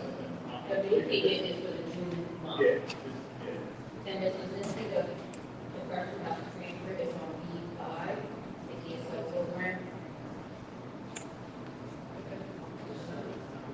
B511. I have two questions.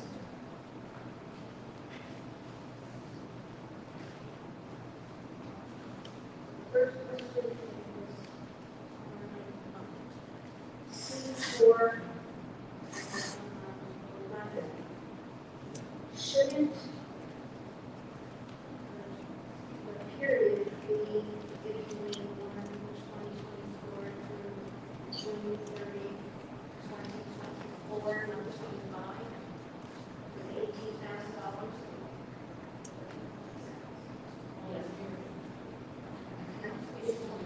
This portion of the It should be June 30, 2024, and then June will do, if we need her services parents for the next 2 years, and we'll add on. So it should be without changes. And then the next question that I have is on C817. There's facility fee for labor request.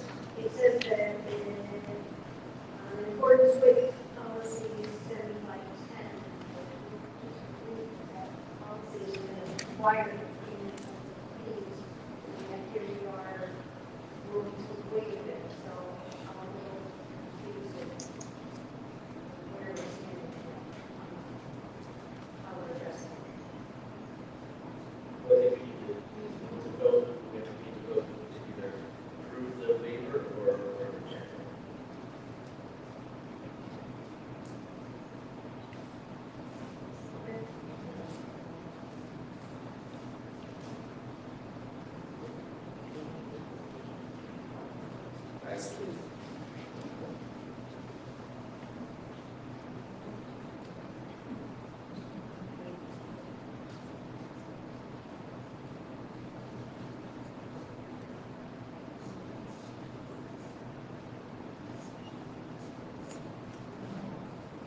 also, another question.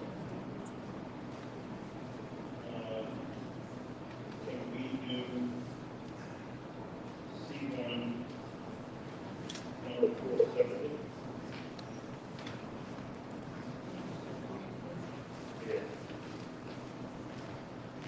Rogers, there's a motion on the floor. So to the extent that any board member would like to have that separated out, my suggestion would be that the motion be withdrawn and then a new motion.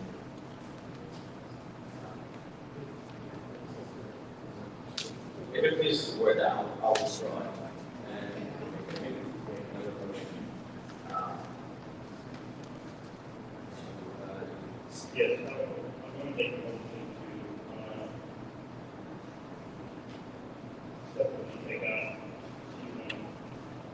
number 4, because I think we need to individually discuss whether or not we want to take out what is not to do.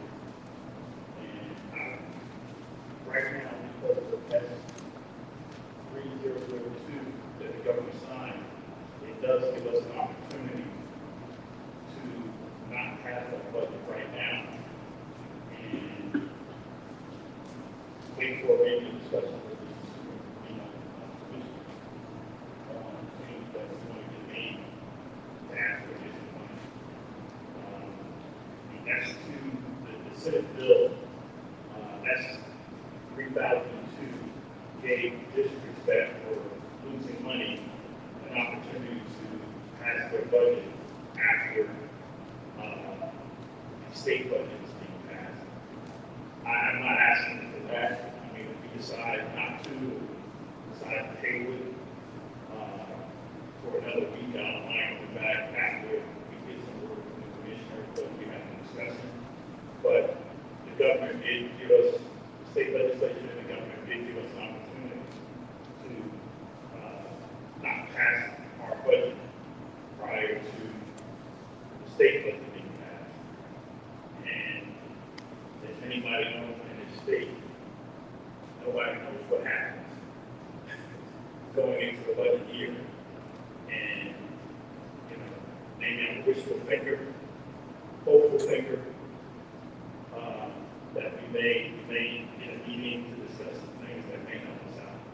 So I don't want to pass this budget without at least taking another shot at the commissioner's office or any other state legislative opportunity to step in. So, Mr. Rogers, then is your motion to approve all items C1 through C10 with the exception of C14 and C410? Is that your motion?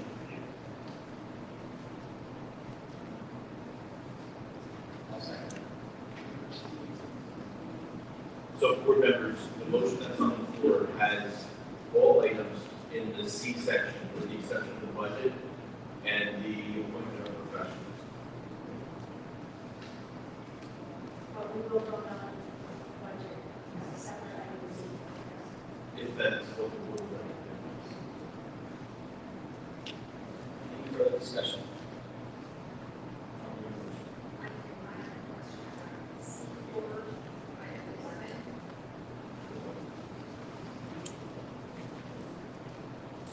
I just want to make sure the correct date is May 1st, 2024 through June 30th, 2024, not 25.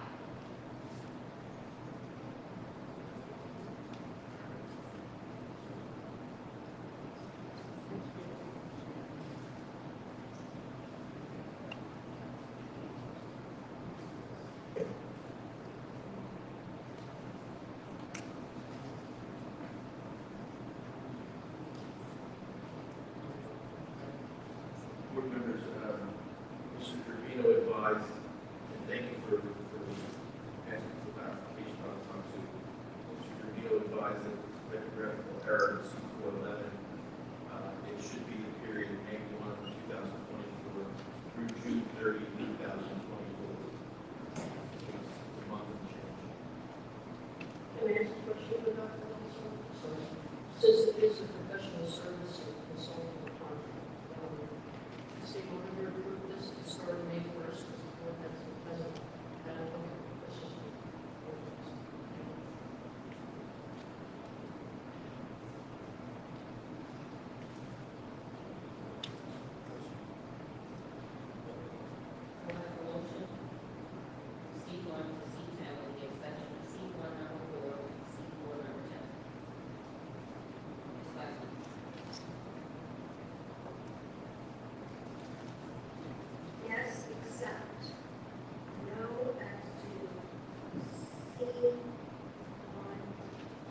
C as college chief.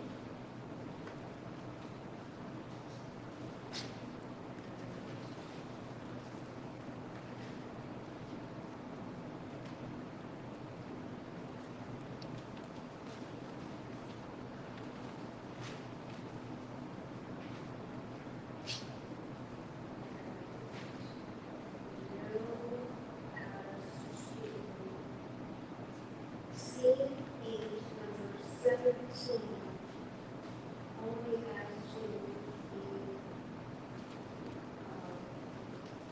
waiver of custodial fees. In other words, I approve the waiver of the rental fee but not the custodial fee on C8 17.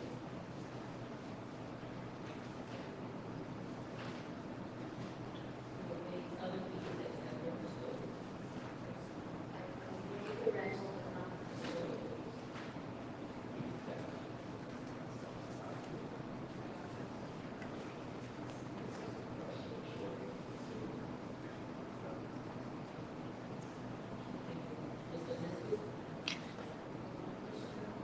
Yes, Larry, we're now looking at this.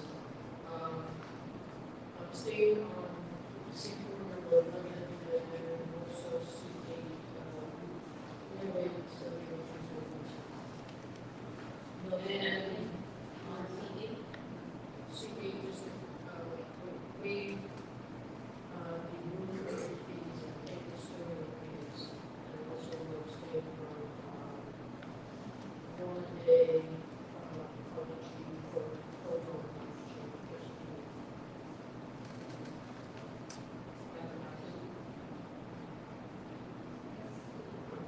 Yes, so everything is C1, 1A. And I'm seeing college chief, and I'm seeing C4, 11. Dr. Mansour, did you want to, you mean to vote no on everything? No, oh, yes, on everything except C1, 1A, and I'm seeing on C4.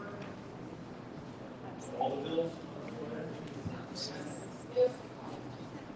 C1, 1A, college. And abstain C4 from one.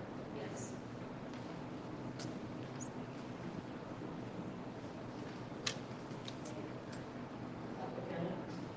Yes on everything except C1, 1A, anything to do with college chief. No. Is a no. And no on C8, number 17, the custodial fee being waived.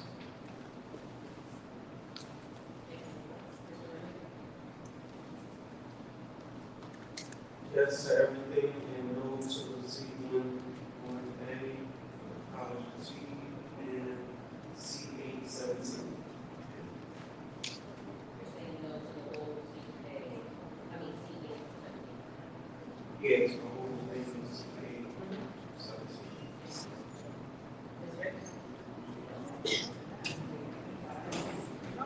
As I understand it, you pulled number 4. Then I'm looking for 0 on the college. No on C2, number 5.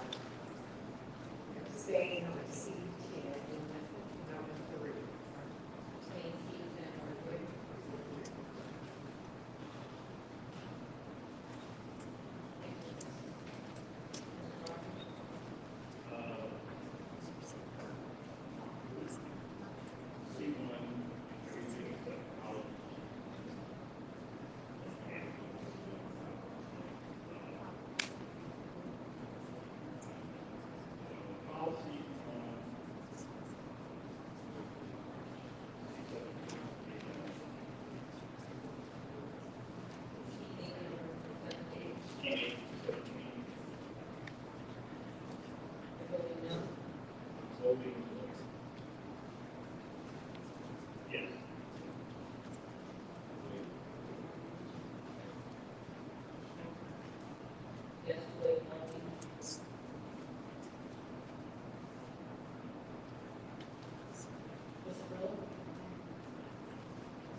yes to everything except C1 1A, payments to college achievement, same with the payments to state of New Jersey, and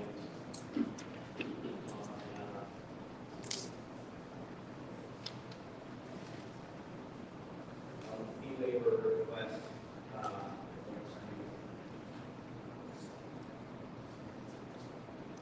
yeah, which is, custodial fees say you're waiving.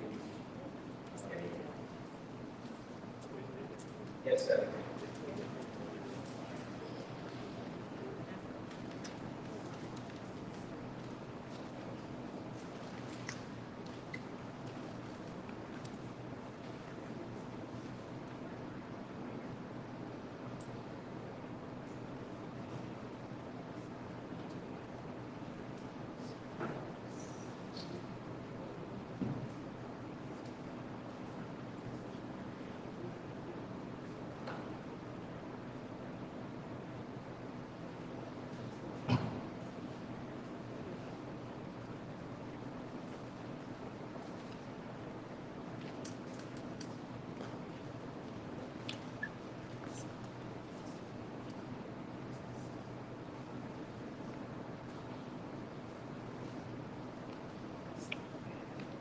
Everything passed except for C118 college PG payments and C8 and 17 and application school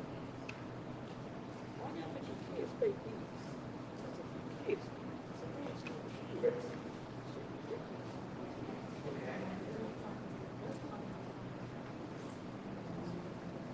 So, motion to go to executive office. Whereas the open meeting act allows for discussion. Yeah, yeah. You want to go on budget now or after? The issue is, to the extent that there's any discussion in closed session about the budget, it would have to be appropriately brought into closed session.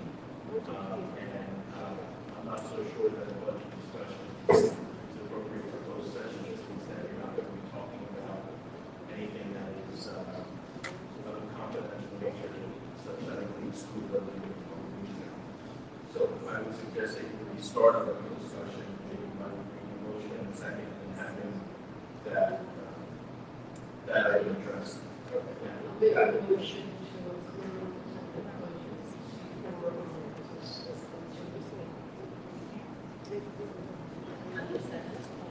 Second. Discussion.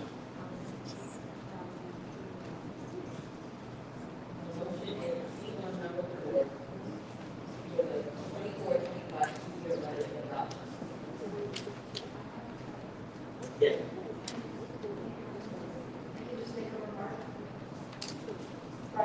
This is a period for questions, discussion, comments. I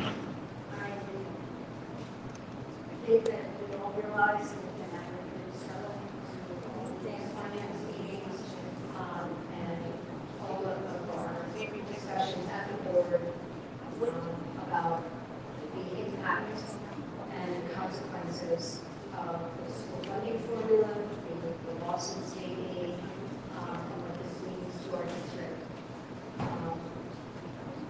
There may be opportunities for increased funding, but I think that under those tasks, we'll get another crack in the apple. But I think at this time, we should recognize the huge efforts that have been made by the superintendent and the administration and the teachers and staff to craft a full and thoughtful program for our kids with the limited resources that we have available. So I think that we should recognize and support the efforts of this district and the selfless efforts of our teachers to give the kids what we believe is the best education possible, with fewer resources. I think that we have dedicated staff and parents and a community that can come together and support this district and continue to fight for additional funding. But in the meantime, I think that it's important to show the support and strength that we have, and the belief that all of us should have, that we can educate our kids regardless of what the funding outcome looks. I don't think that that means giving up hope and fighting for additional funding, and I think that we have the support of our legislators, but I think that this is the opportunity to stand up and say we can provide an extraordinary education no matter what you take from us. So I would encourage everyone to support this budget.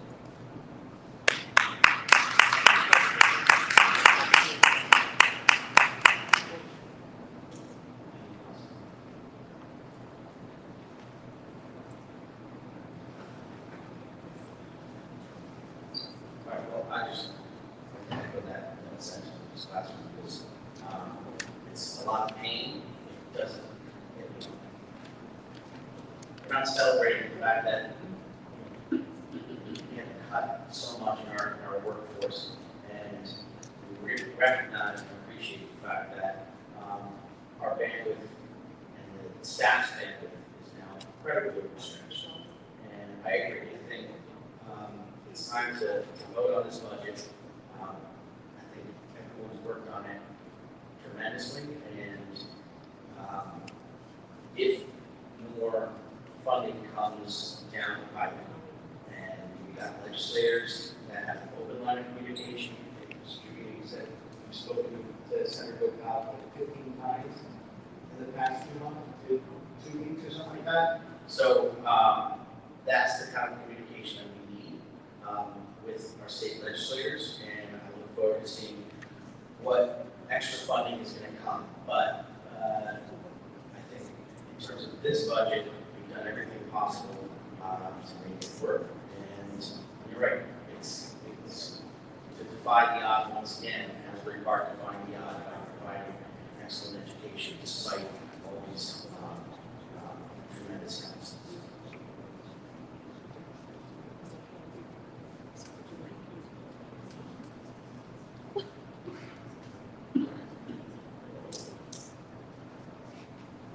Ms. Madison? Yes. No. Yes. Dr. Bennett? Yes. Ms. Ready? Yes. Ms. Riggs? No. Ms. Rogers? Yes. Mr. Riddle? Yes.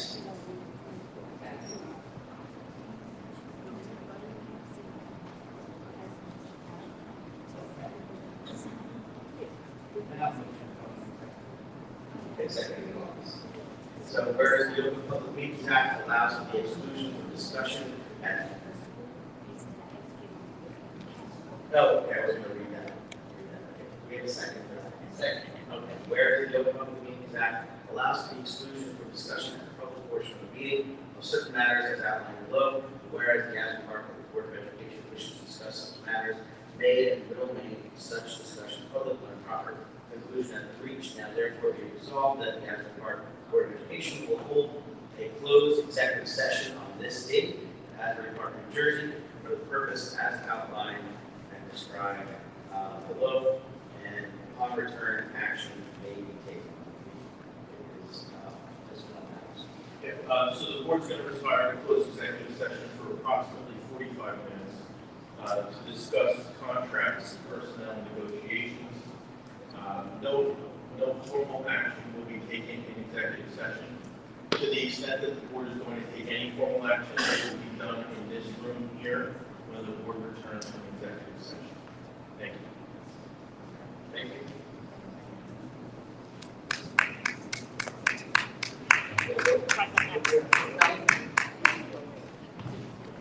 So we have to vote. Yes. Ms. Madison? Yes. Ms. Wojcicki? Yes. Dr. Buxton? Yes. Dr. Bennett? Yes. Ms. Riggs? Ms. Rogers? Yes.